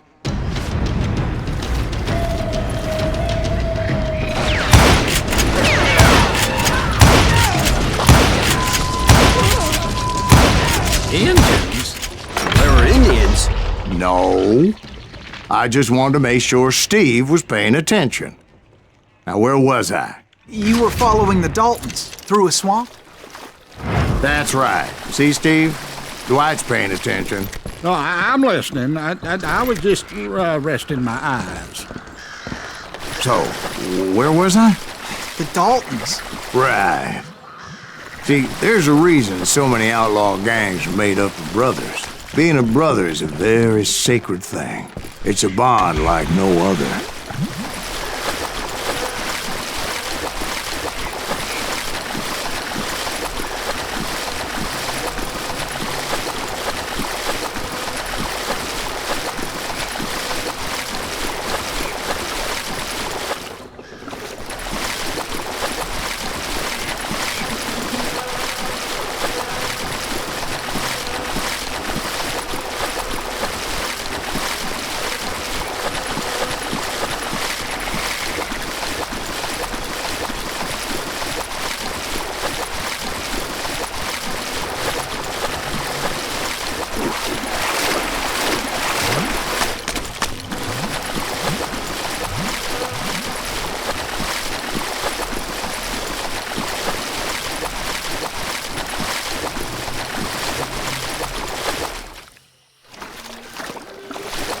Bounty hunters!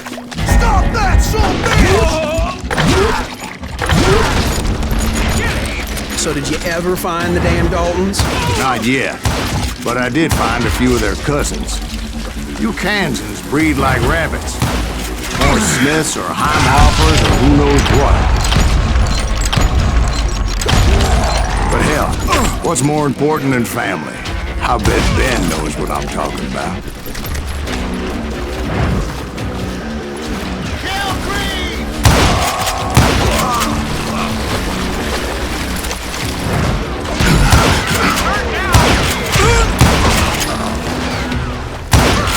Bury him in the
knew those Dalton boys were out there somewhere, standing together against anyone who would threaten them.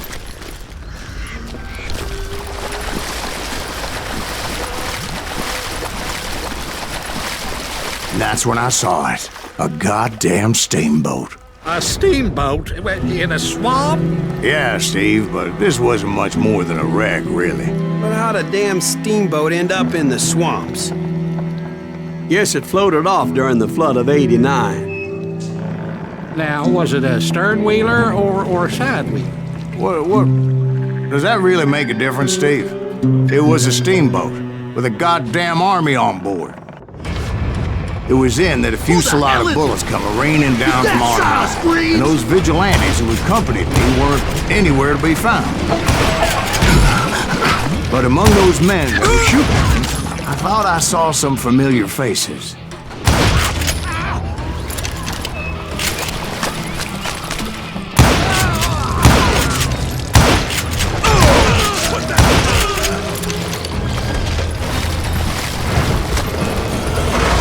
Somewhere up there, the Daltons were waiting on me.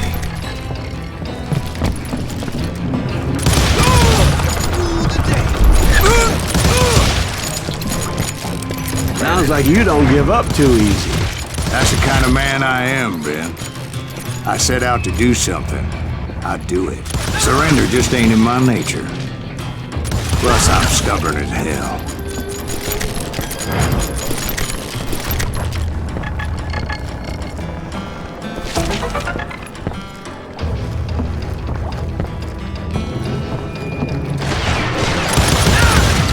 One sorry son of a bitch!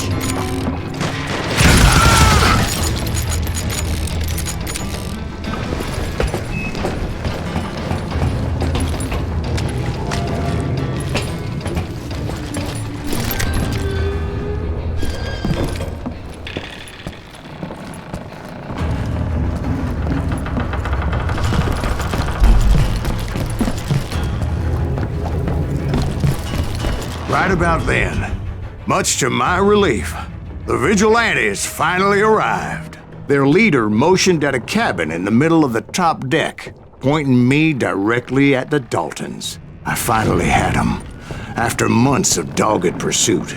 But it turned out that they had me. Take him out! I'm sending you to hell!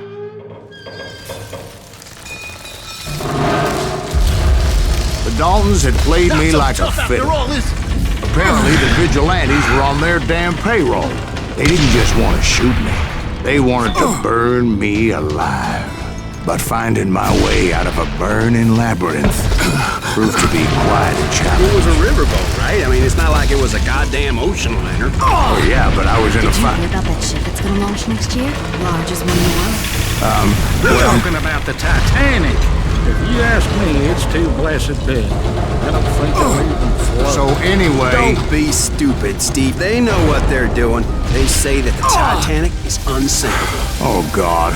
But getting back to that steamboat, how'd you get off it, Mr. Greaves? I took in a lot of smoke that day, so I admit my recollection might be a bit hazy.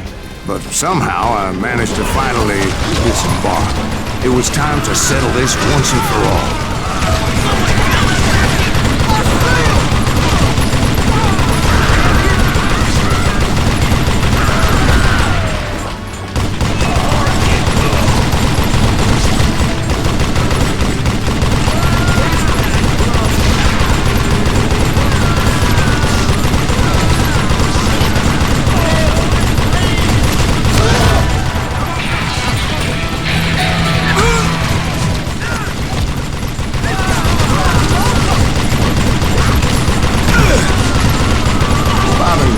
About to come at me one at a time. They were in this together. Two brothers side by side, determined to take me down. Confident that this time the odds were on their side.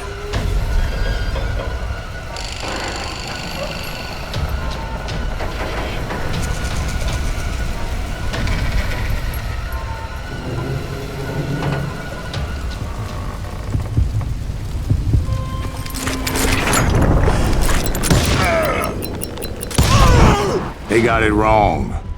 A sad end for those two. If they'd only known that Emmett was still alive despite his wounds. Paroled 14 years later, he moved to California and sold real estate and lived off the legend of that fateful day. And the tragic death of his two brothers.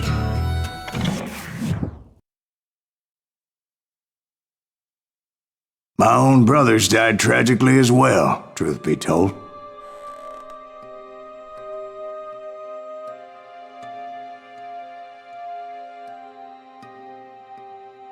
It was 1868, and me and my older brothers were pulling a tidy profit running cattle into Juarez, Mexico. One night after my brothers retired for the evening, I found a little poker game in a cantina with a couple of cowboys. And I just couldn't lose. I even won an old Spanish coin that had to be 100 years old. Well, I was mighty pleased with myself the next morning as my brothers and I rode for Texas. But before we crossed the border, those cowboys caught up with us. It was Johnny Ringo, Roscoe Bob Bryant, and another asshole named Jim.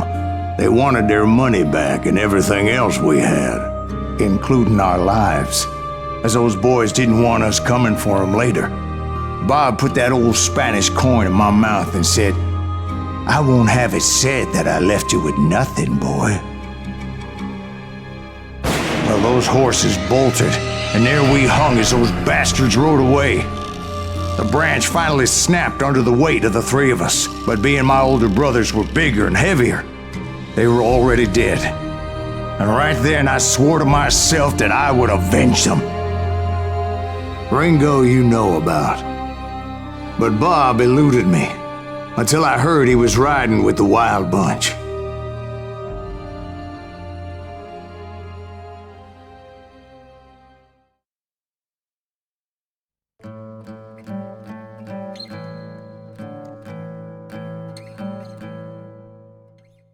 I'd been on their trail for months, ever since they left their hideout in the Bighorn Mountains.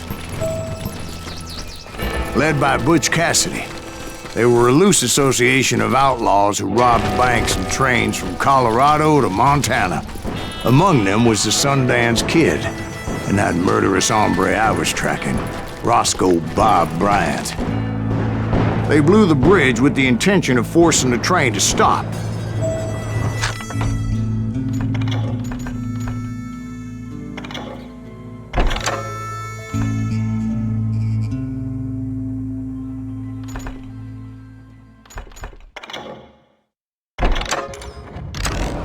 Well, I assumed the Wild Bunch was likely in the still intact part of the train high above, so I had no choice but to make my way up through the passenger cars dangling down. I was determined to make that sumbitch Bob pay for what he did to my brothers.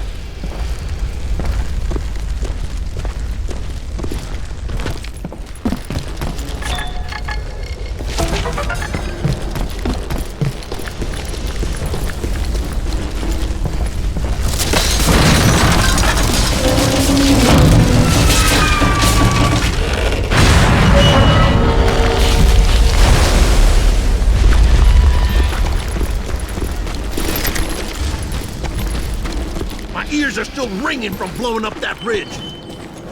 Well, I made my way off unscathed and came upon a few members of the gang and had no choice but to dispatch them.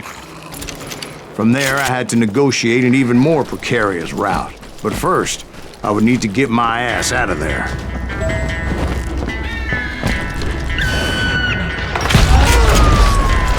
I jumped from the frying pan into the fire as the train was clearly fixing to fall. I had found the gang, but in order to find old Bob, I needed to fight my way forward past a whole passel of desperados.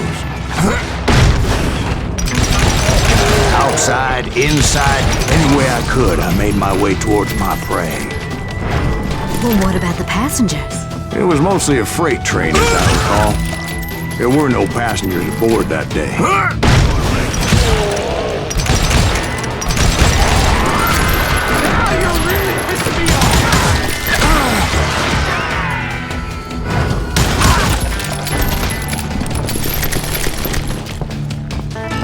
As As I mentioned before, I am not fond of heights. But I was too busy dodging bullets to worry about falling to my death. Odds were I was likely to die that day anyway. So I was determined to take down as many of those bastards as I could.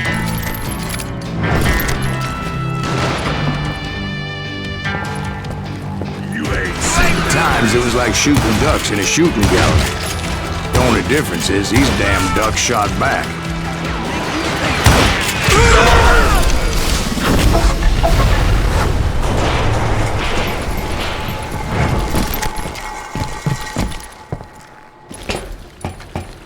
I kept hoping the law would show up and give me a hand. You mean like that giant Pinkerton posse that I read about?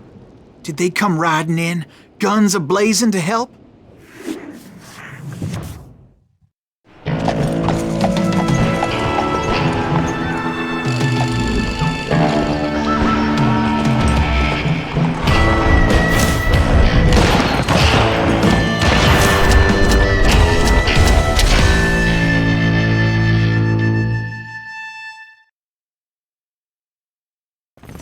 Help? From the Pinkertons? No, son. I had to fight the Wild Bunch all by my lonesome, as usual. Who the hell is that?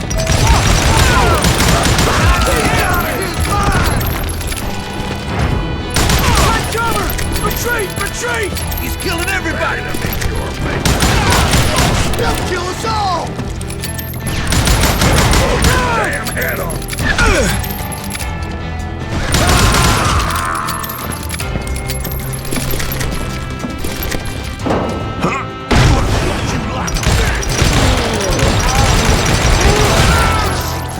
Sorry, son of a bitch!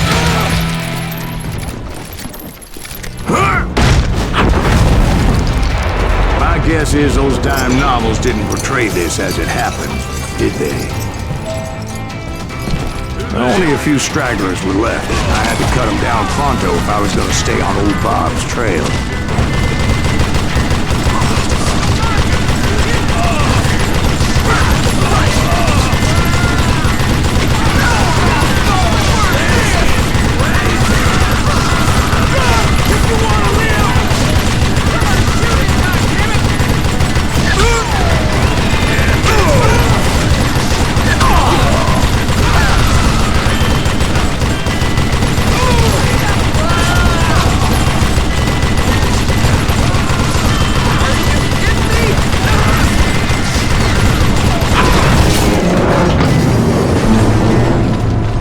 Once I silenced all those guns, I went searching for my nemesis, determined to finally have my justice. But the only survivor who welcomed me was George Flat-Nosed Curry. Who was he?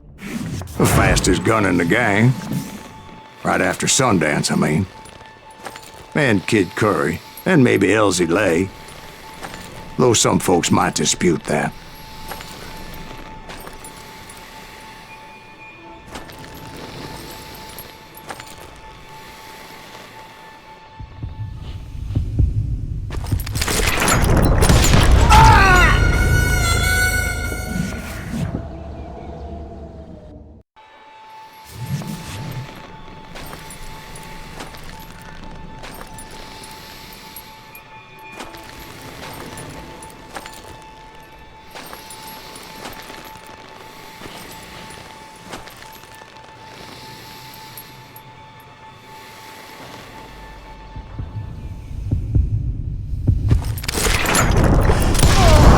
On that very same day, Butch Cassidy and the Sundance Kid decided to leave the Wild Bunch behind and decamped for South America.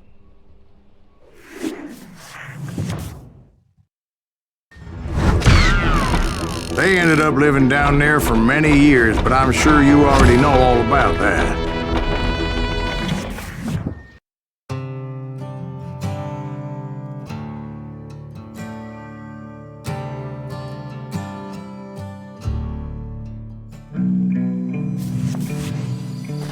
I tried to find Bob Bryant, but it was as if he'd disappeared. Sometime later, I heard the Wild Bunch was back together. Kid Curry escaped from jail, and now he was running the whole shebang. So I took to their trail. as I was still in pursuit of my brother's killer and hoped that he was back with him. That Kid Curry's kinda crazy, ain't he? Don't let him hear you saying that. Anyways, I tracked those boys to a camp right outside Parachute, Colorado. Being outnumbered, I didn't bother with a warning shot. I just started taking those bastards down. Old Bob wasn't among them, and neither was Kid Curry. I could sense him close by, however, plotting something nasty. I just needed a clue as to their whereabouts.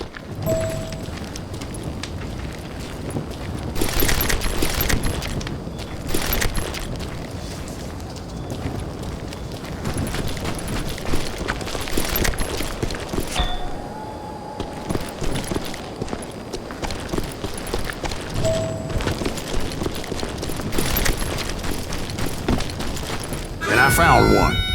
A map with their bold plan clearly marked. This time they were fixing to blow up a train trestle. Property of the Union Pacific.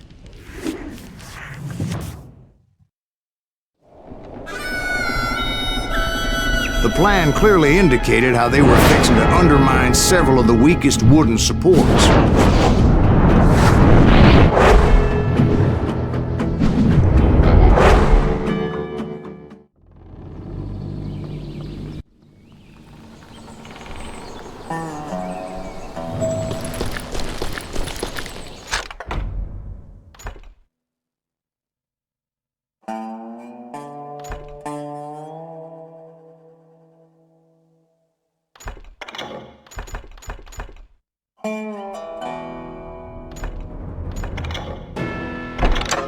Kid Curry was considered the wildest of the wild bunch.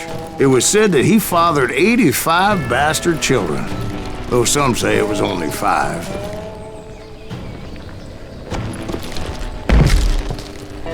Kid Curry had bragged to a whore how he was gonna rob a train heading to the U.S. Mint in Denver. And that whore, Fat Sally, she told me. The bridge was rigged with dynamite, so I decided I'd best be careful confronting those bastards. A moment later, I saw a ladder that somehow had escaped my attention. Don't you blow us up now. Don't worry, I know what I'm doing.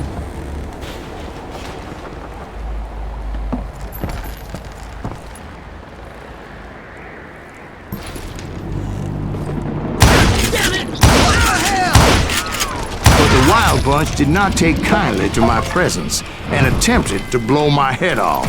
It appeared the kid had found a number of new recruits to bolster their ranks. Guess there's always desperate men willing to trade their lives for stolen treasure.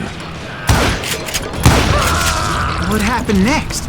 Well, having removed the first bundle of dynamite, I decided I might as well remove the other one. Once that was done, I figured I'd find my way from there.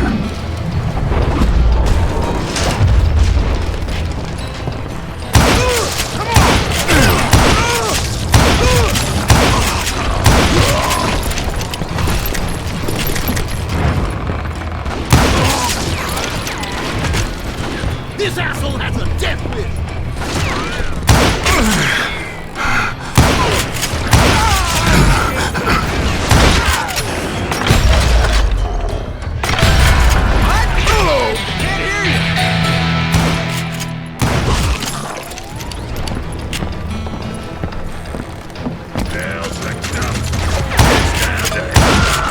So, what happened then? Had to remove more of that damn dynamite.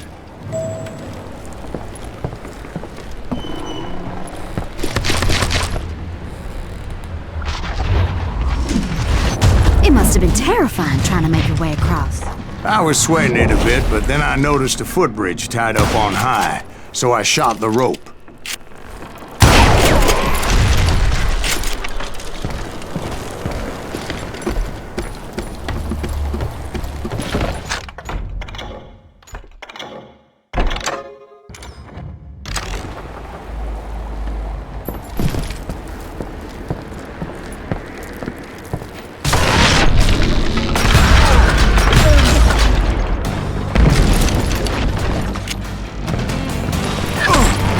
So that was all the dynamite?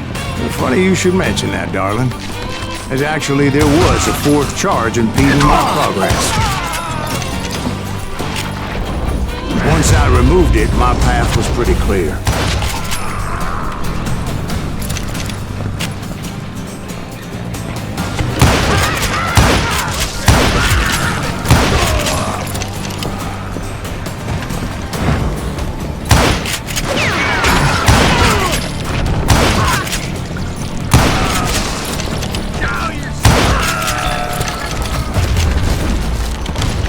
So I proceeded onward and realized that that way just wasn't gonna work. I needed an alternate path forward.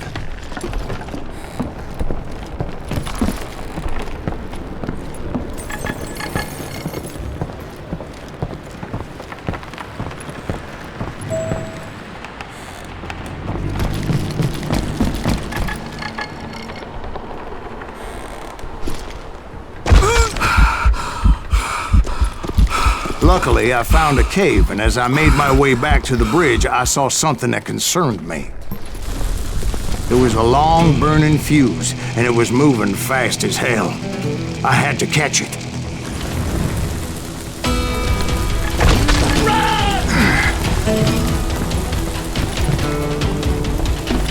The burning fuse was so damn quick, I had to run like the wind.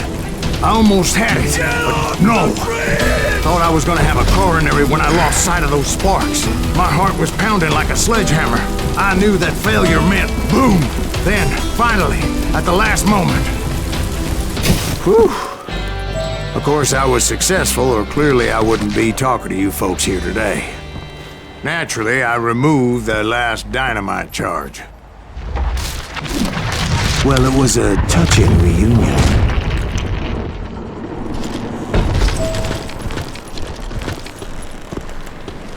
But by this time, I was thoroughly exhausted and dragging my ass as I was not a young man anymore.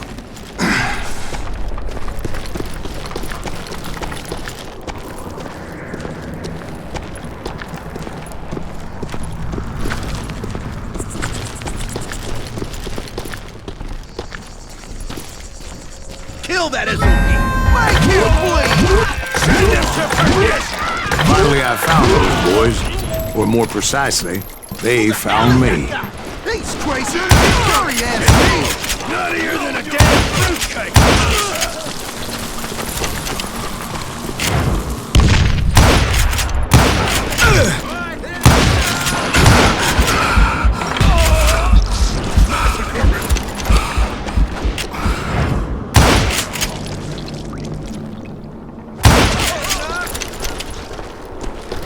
Just when I thought things couldn't get worse, Kid Curry opened up on me with a goddamn Gatling gun.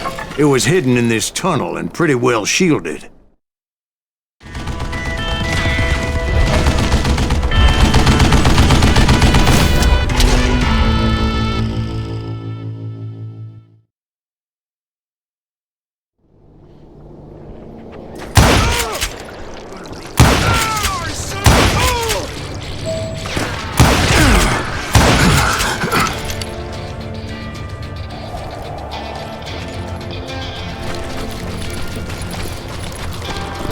Luckily, I had located some dynamite. I still, however, had my work cut out for me. Guess you had enough, huh?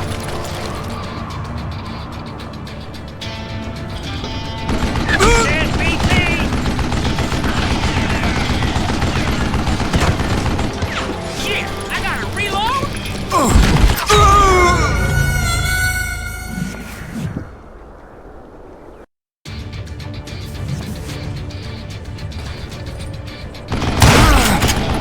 You know who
I brought that tunnel down. And that's when I met Kid Curry himself. He had decided to stop pussyfooting around and deal with me personally. Come here.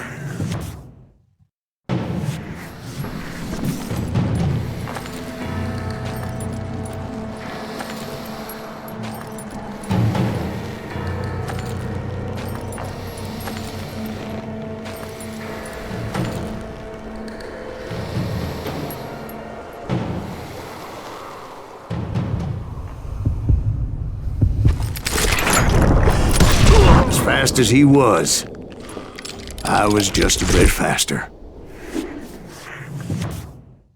And as he lay wounded, I demanded to know the whereabouts of Roscoe Bob Bryant. He shouted at me, "Is that what this is about? Bob went with Butch and Sundance to South America. You ain't never finding him."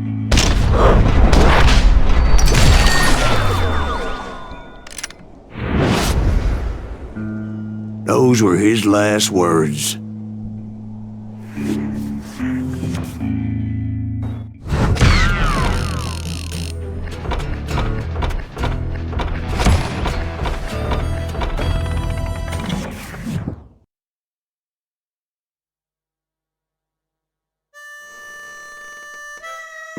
So, Bob Bryant got away?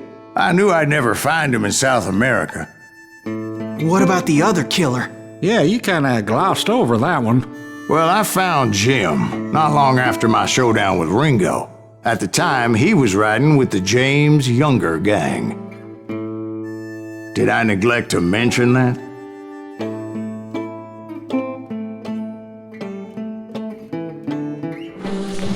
Jesse James? The greatest outlaw who ever lived? Jesse and his kin rode with Quantrill when he raided Lawrence, Kansas, and killed near 200 people, boy.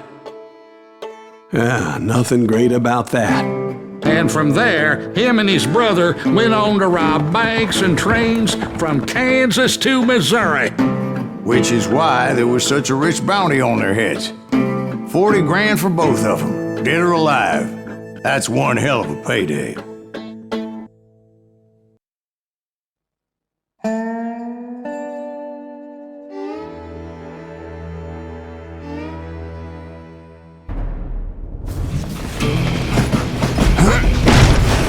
I confronted them as they were robbing a train. Bullets were flying at me from every which way. But I knew I'd have to fight my way forward if I was gonna find this Jim.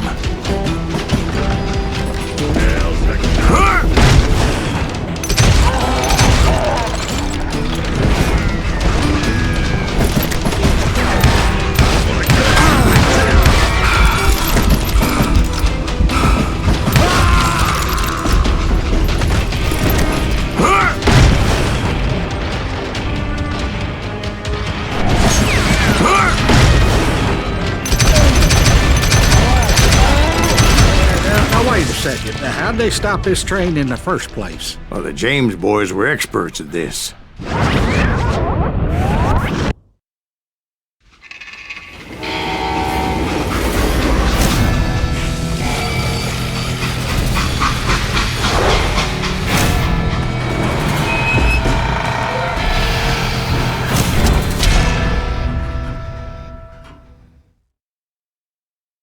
They hopped a freight train, having heard there was a big payroll in the express safe. So, I hopped the same train.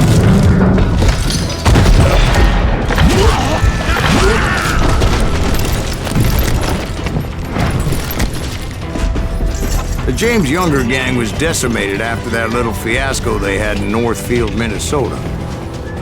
So Jesse needed more men and took on the killer I was after, along with a host of others. I was hoping to find my man and put a bullet in his head. Climbing around that train, I must have swallowed 100 damn bugs before I reached that... James Younger gang pulled the first train robbery west of the Mississippi. Sounds like you hold them in high regard. Everyone knows they were the most famous outlaw gang ever. And you took them all on by your lonesome. Again, I'm finding this all a little hard to swallow, friend. Well, maybe you need to wash it down with some whiskey. By the way, did I mention that that train was flying down those tracks like a bat out of hell? Anyway, excuse me, Ben. Where would I find the gentleman's facilities? Suddenly I have an urgent need to drain my one-eyed snake. Well, I've had more than a few drinks, and I've been sitting here for quite a spell. Right through there. Let me show you.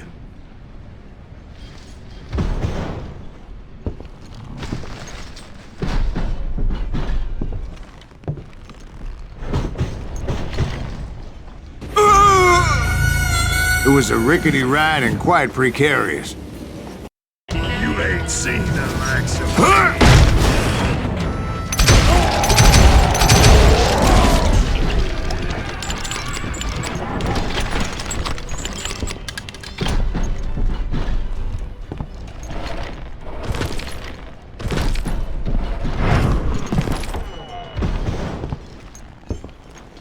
I never heard so much malarkey in my life.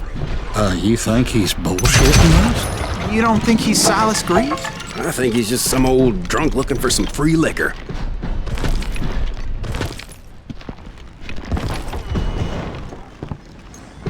I don't know, Jack. I think I believe him. You don't think he met Jesse James? Boy, you gotta be kidding me. That story makes no sense at all. Jack. I mean, you gotta be 2 bricks short of a load to believe that cock and bull story. I don't agree. Jack, lay off the But bar. you seriously think that tired old man went toe-to-toe with Jesse James? Well, that's better. Did I mention that this Jim was married to the infamous Belle Starr? Of course, I didn't learn that until later. Anyway, I made my way forward the best I could. Around the sides, over the roof.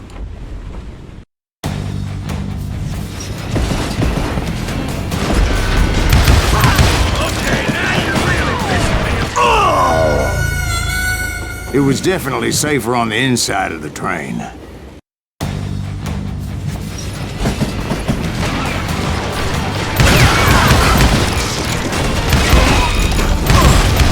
some point, some sumbitch saw me and shouted out, "It's the damn Pinkertons!" It's a damn Pinkerton!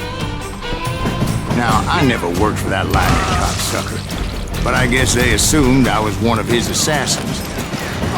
Those evil bastards firebombed Jesse's mother's house and killed his stepbrother. So it's no wonder each and every asshole on that train wanted me dead. Everybody's always mistaking you for somebody else, aren't they? Why is that, I wonder? Don't rightly know, Jack. I'm just telling you how I remember it. I bet you are.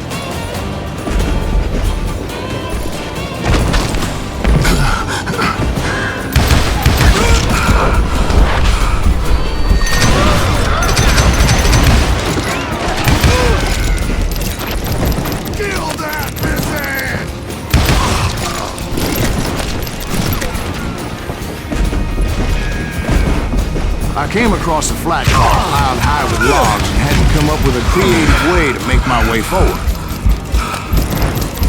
You better hide!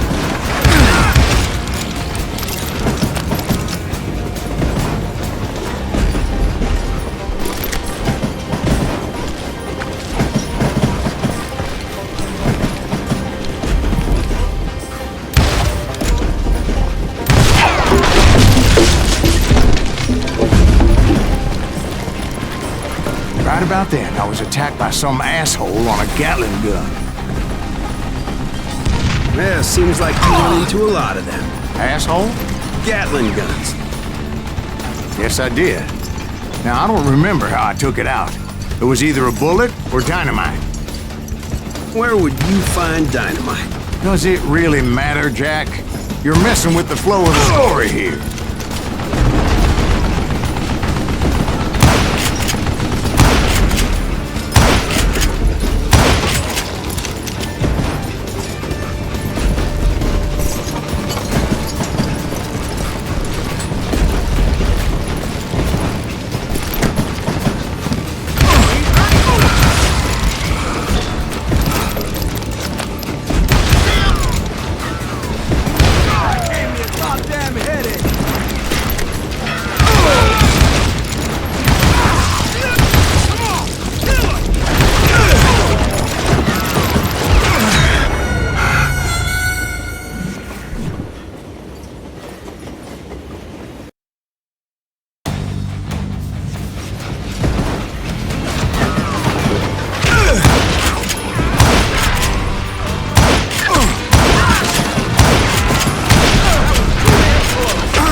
know you can't beat me. You just met your match.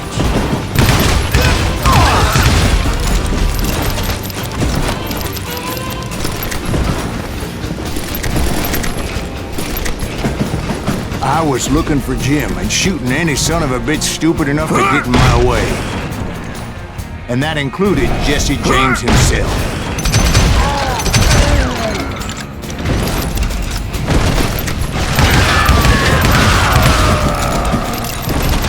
There sure were a lot of men determined to die that day.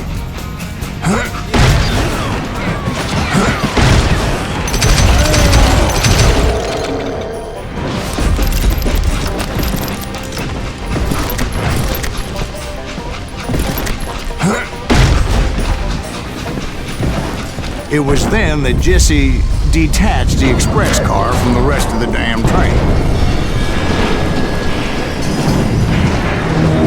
I could see Jesse waiting for me, fixing to kill me so he could get away with all that money. You had a showdown with Jesse James? Of course he didn't. Everybody knows that Jesse was killed by Bob Ford. Yeah, Jesse went out like John Wesley Hardin. Coward shot him in the back of the head. Guess it doesn't matter how far you run, does it, Ben? Your past always catches up with you.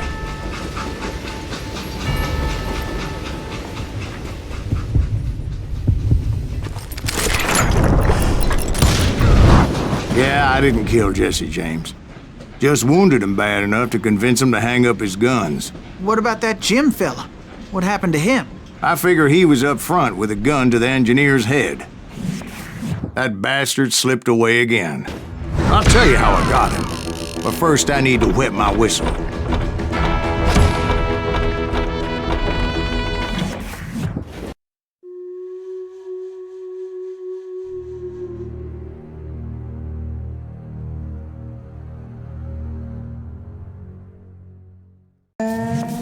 After my showdown with Jesse, I continued to track his brother, Frank, and that son of a bitch, Jim. I followed those bastards into the high mountains as they were going to ground. What mountains would that be? Somewhere in the Ozarks, I believe. The perfect place to hide out from the authorities. In fact, before I could find them, some Indians who fled the res and were hiding out from the military found me first.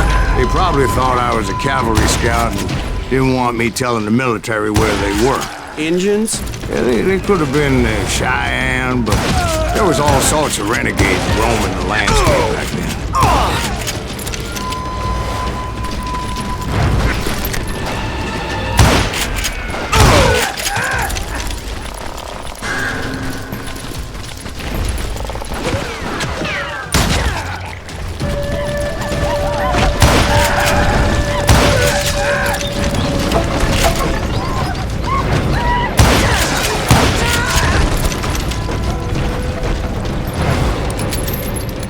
Hey, how about another whiskey, Ben?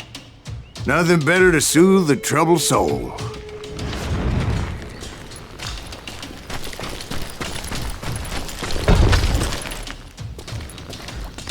Now, where was I? Indians, right. I had more than my share of run-ins with the regiment. Like that time, did I tell you about Grey Wolf? Yes, sir. You did. Of course I did. In fact, I could still remember that old medicine man's words to me. Jesus Christ, we're back to that again. You carry great darkness in your heart. It will claim your soul. You will come to this place again and kill many more men.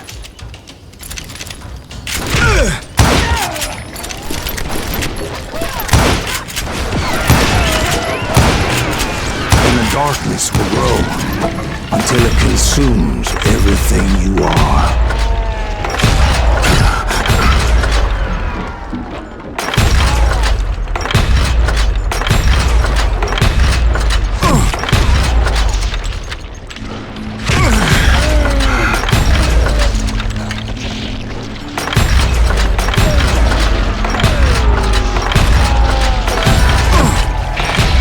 Did you ever find him? The man you are after. Let me ask you something, Ben. You ever think about death? Mr. Greaves, are you all right?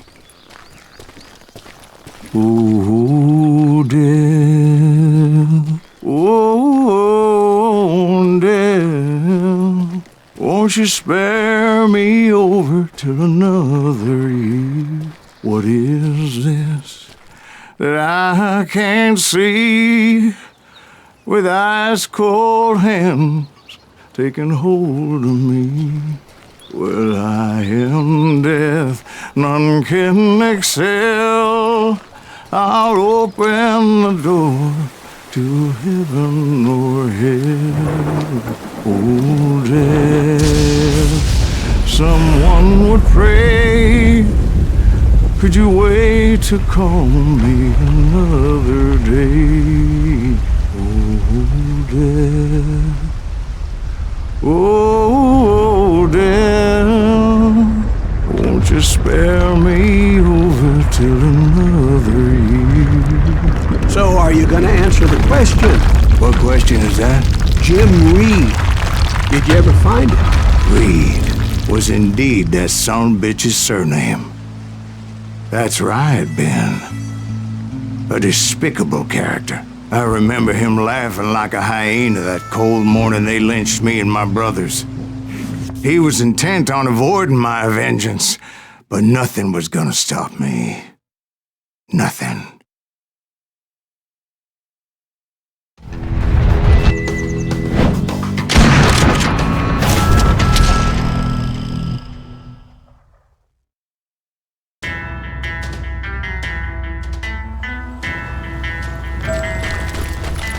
I finally did track those outlaws down.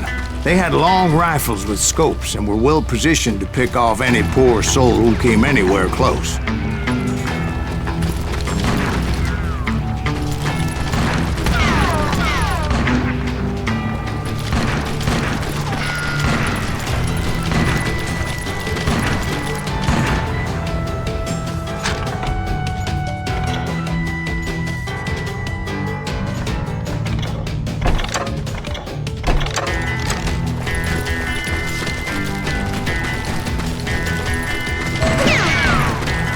I'm guessing Frank James believed I was responsible for the demise of his brother Jesse. I couldn't really disagree with the man, as I thought Jesse was dead then as well. He backed off as I closed in on him, but he was still intent on killing me. And when I closed in on him again, he backed off again, looking for a better angle on me.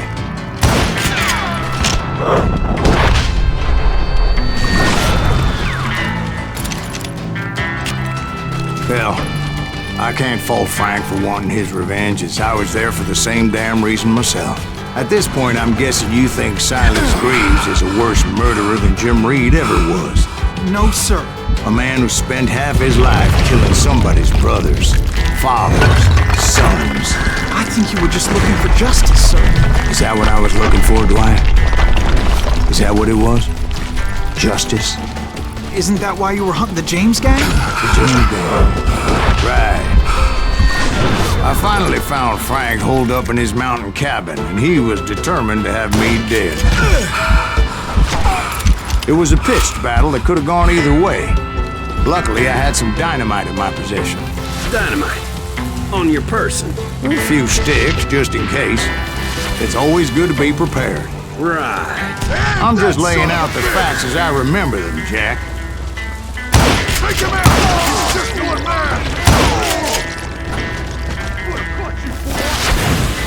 Gonna put him down! Watch that bastard dig!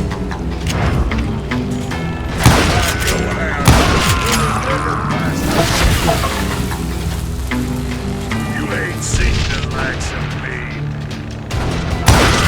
Come on, he's only one man!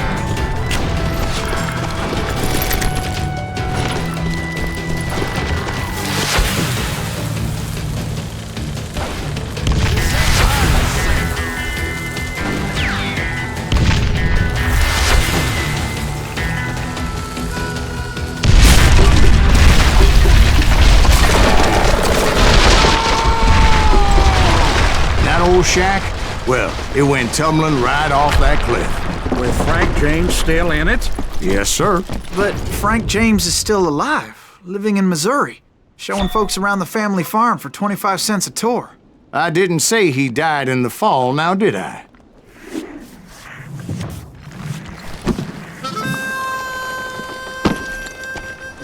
I'm done with this damnable outlaw life! Kill me, don't kill me, do what you will! At this point, I just don't give a shit! I explained to Frank that I had nothing against him personally and that I was looking for someone else. You want Reed? Have at him! I never did like that bastard! I am done here! We parted in peace as Frank pointed out the path to my prey before making his way back down the hill.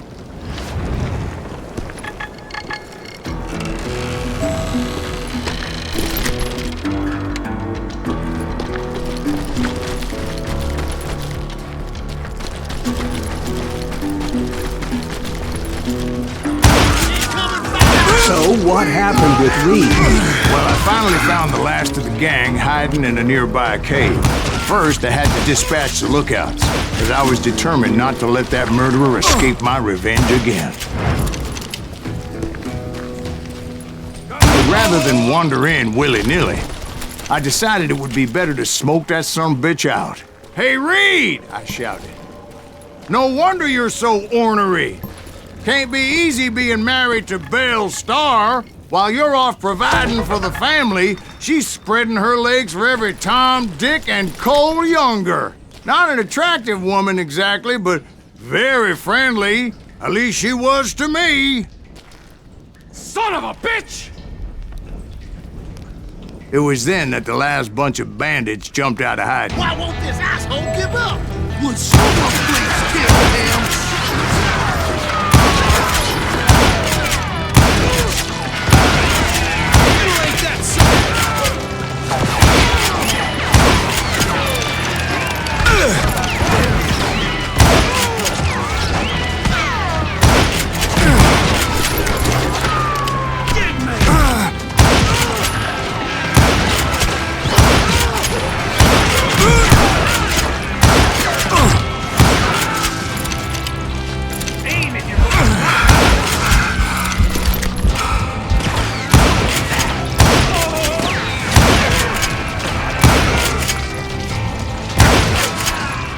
Eventually, it was just me and Reed. I had waited a long time to face him down, so I could repay him for what he did to my brothers.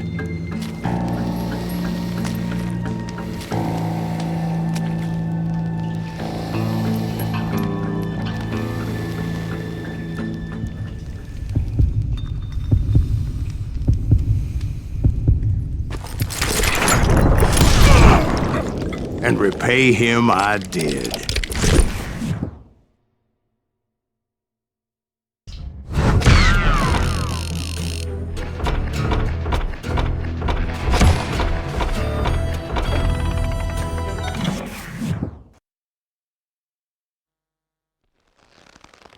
Well, I don't know about you boys, but I'm pretty beat.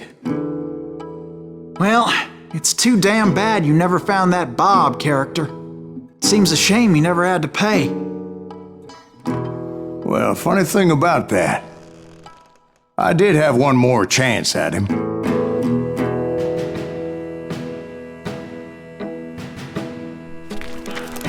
Six months ago, I heard that Butch and Sundance were back in the States and had gathered up some of their old gang. I tracked them down, hoping that Roscoe Bob Bryant had returned with them. So you're saying they didn't die down in Bolivia? That's what I'm saying.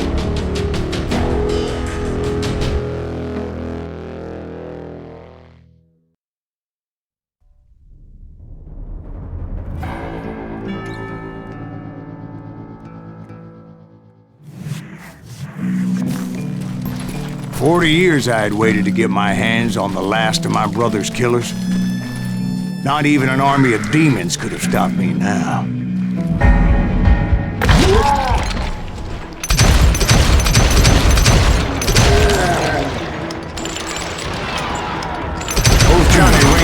Jim Reed fell fairly quickly. But the last one, Roscoe Bob Bryant. That son of a bitch had managed to escape my vengeance time and time again. I couldn't even be certain I'd recognize him after all those years.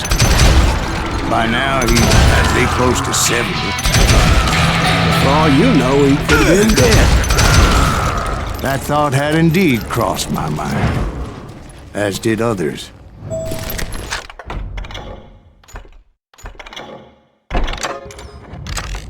For instance, did my thirst for vengeance turn me into something worse than the man I was after? By this point in my storied career, I had killed more men than Bob Bryant ever had. I was furious as hell at that bastard for making me who I am. That doesn't even make sense. Nothing could stop me from taking his life. I've been after that killer forever. From the time I rode with Billy the Kid. But that chapter of my story you already know. Chapter of that fairy tale, you mean? Suddenly it was 1910. There I was, an old man roaming a ghost town dead almost 2 decades.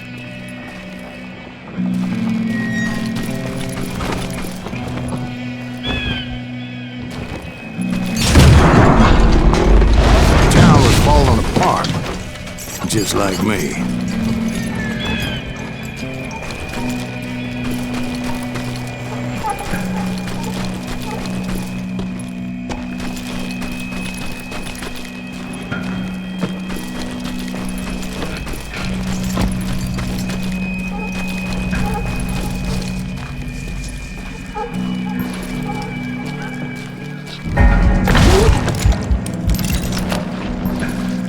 But I wasn't about to call it quits.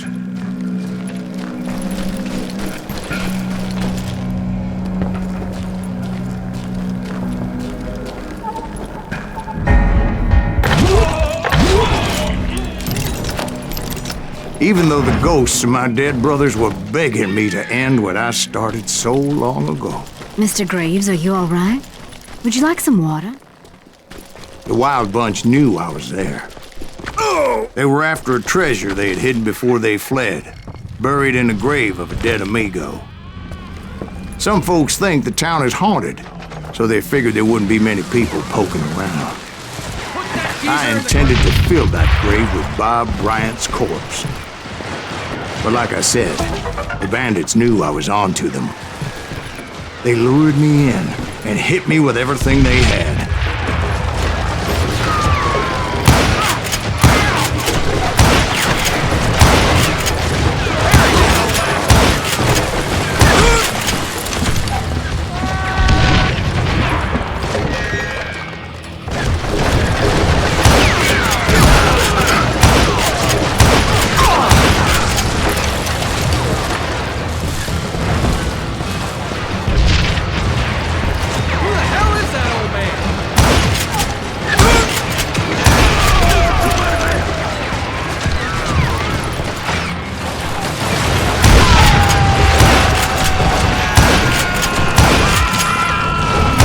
Obviously prevailed since you said that. Actually, in that moment, I did not prevail. So I suppose we're talking to a ghost. Funny you should put it like that, Jack.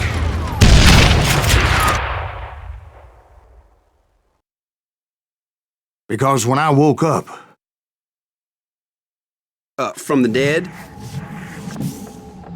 There was silence all around me.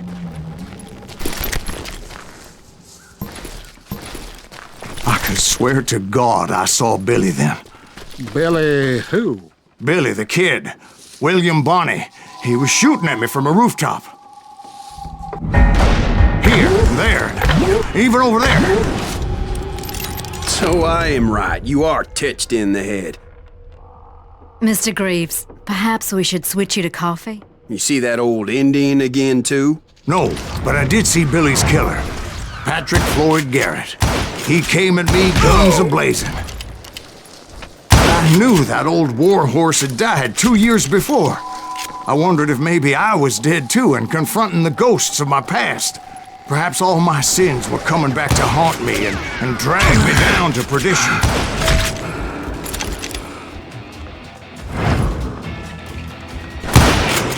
I saw Henry Plummer throw dynamite at me.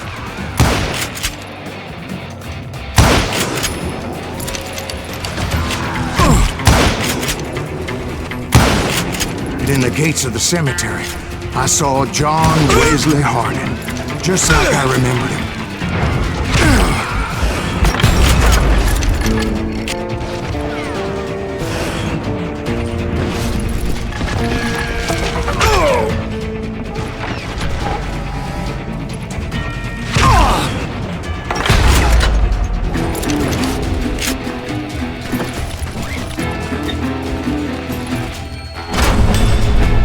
Robert Ollinger appeared with his terrible double-barrel shotgun.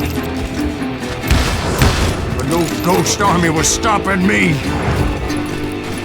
My father-in-law got hit with a fallen branch. He spent the rest of his life talking to dogs. Newman Hayes Clanton, William Brocious, John Peters Ringo, they all wanted me dead.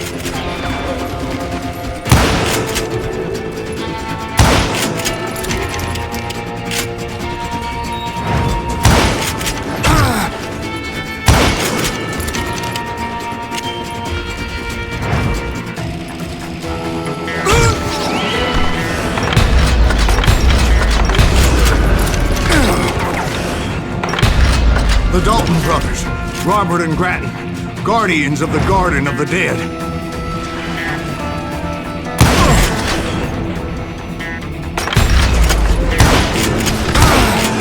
George Curry and Harvey Logan, alias Kid Curry, both thirsty for vengeance from the great beyond. Jesse, Woodson, James, and Jim Reed, each one deader than the next. I thought I would go crazy.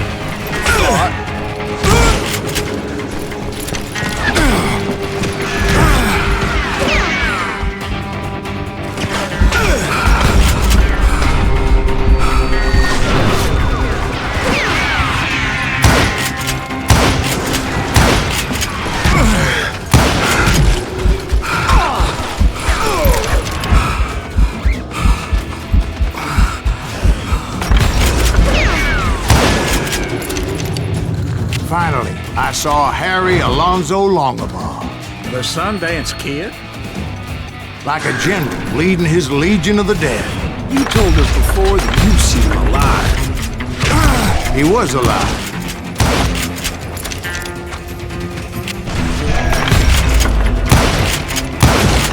Then I heard a voice call to me from afar. It was Robert Leroy Parker, a.k.a. Butch Cassidy, coming at me from out of the fog. Thanks for taking care of that bastard.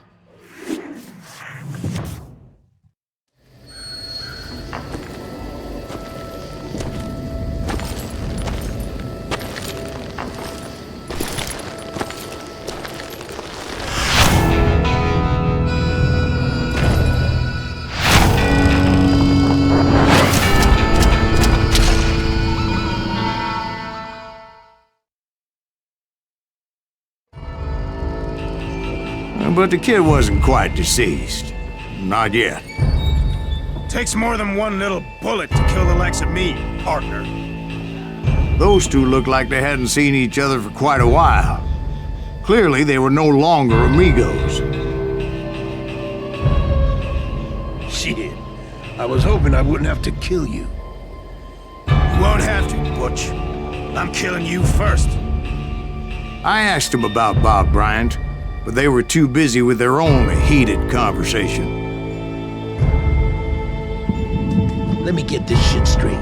You want my money and the love of my life? You frittered it all away, Butch. Edda's mine. And so is that damn money.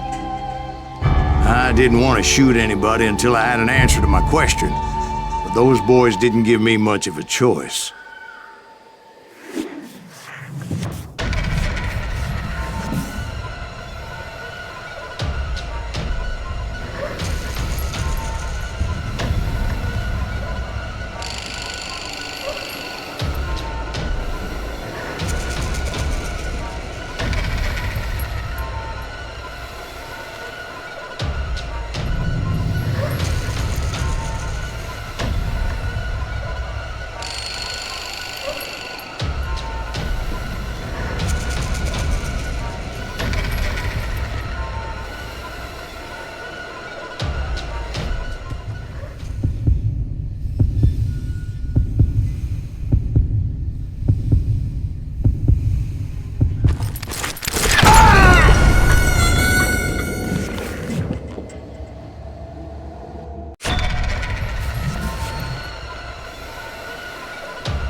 Butch Cassidy and the Sundance Kid died there in that cemetery not 6 months ago.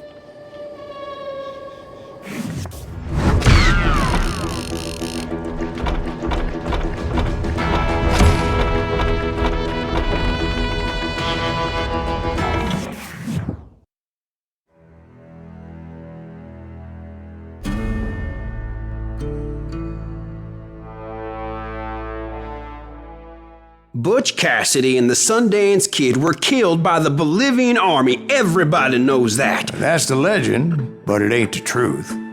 So, you never found Bob? There is no Bob. This old sumbitch ain't even Silas Greaves. Sir, is that true?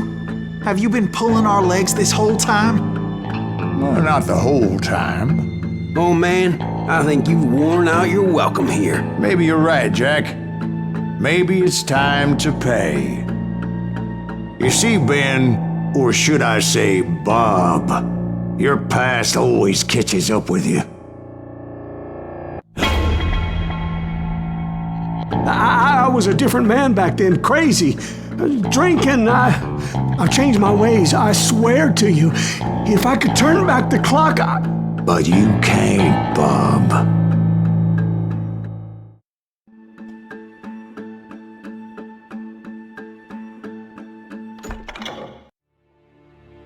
Why'd you toy with me like that? Telling those tales, knowing all along. Why not just lay your cards on the table? Wanted to suss you out, Bob. See what kind of man you turned out to be. Maybe prod you into drawing on me. See, all those years on your trail turned me into a killer. Can't even remember who I was before you tried to murder me. You, on the other hand, walked that very same path in exactly the opposite direction. What do you mean by that? You think your life is worth sparing, Bob? Boy, what's your name again? It's Eisenhower, sir. Dwight Eisenhower. What do you plan to do with your life, Dwight Eisenhower? Tomorrow I'll be leaving for West Point, sir. So, you want to be a soldier? Well, then do it right, son. Don't tear down the world out of anger and spite like I did. You build it up. You do something decent with your life, you hear me? Sir? Yes, sir.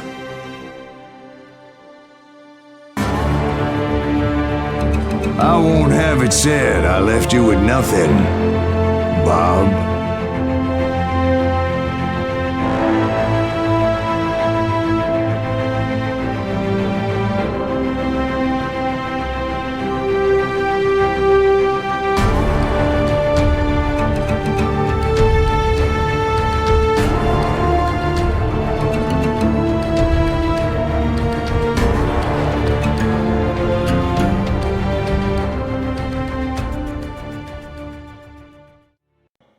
Oh, dear. Oh, dear. Won't you spare me over till another year?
There are men who fear legends, but a man legends fear. He's a four-hosted reaper, crying bullets for tears. When a drought comes in justice, bullets make good rain. When the heartache has dried up, only blood heals the pain. There's a time for grieving and a time to just pray. There's a time for forgiving, but it's not for today. You can hide sins from the gavel, you can drown them in rum. When Silas Greaves finds you, there's nowhere to run. And time goes too slowly for the gunslinger's eye. Till he's buried his promise, there's no time to cry. There's a time for grieving and a time to just pray. There's a time for forgiving, but it's not for today. There's a time for grieving and a time to just pray. When Silas Greaves finds you, it's a time you must pay. That's a time you must pay.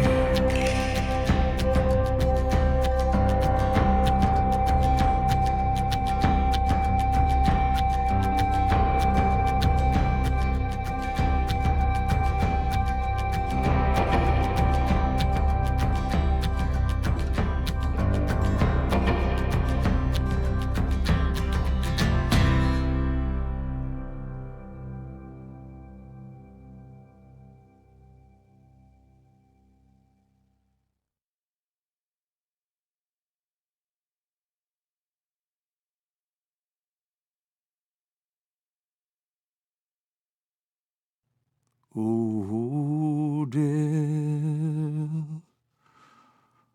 Oh, dear. Won't you spare me over till another year?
There are men who fear legends, but a man legends fear.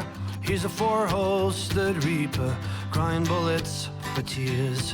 When a drought comes in justice, bullets make good rain. When the heartache has dried up, only blood heals the pain. There's a time for grieving, and a time to just pray. There's a time for forgiving, but it's not for today.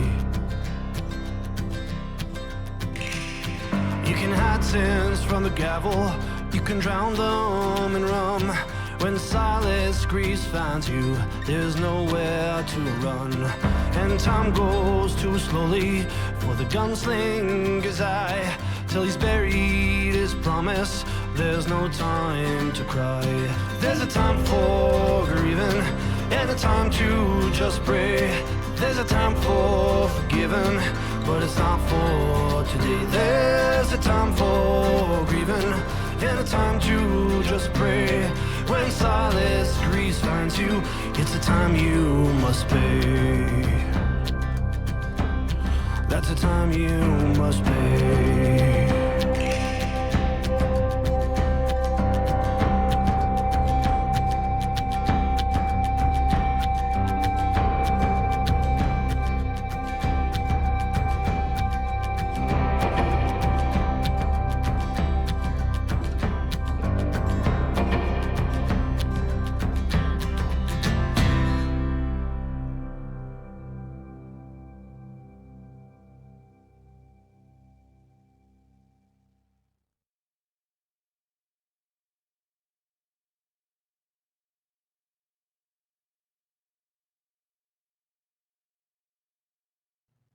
Oh, death.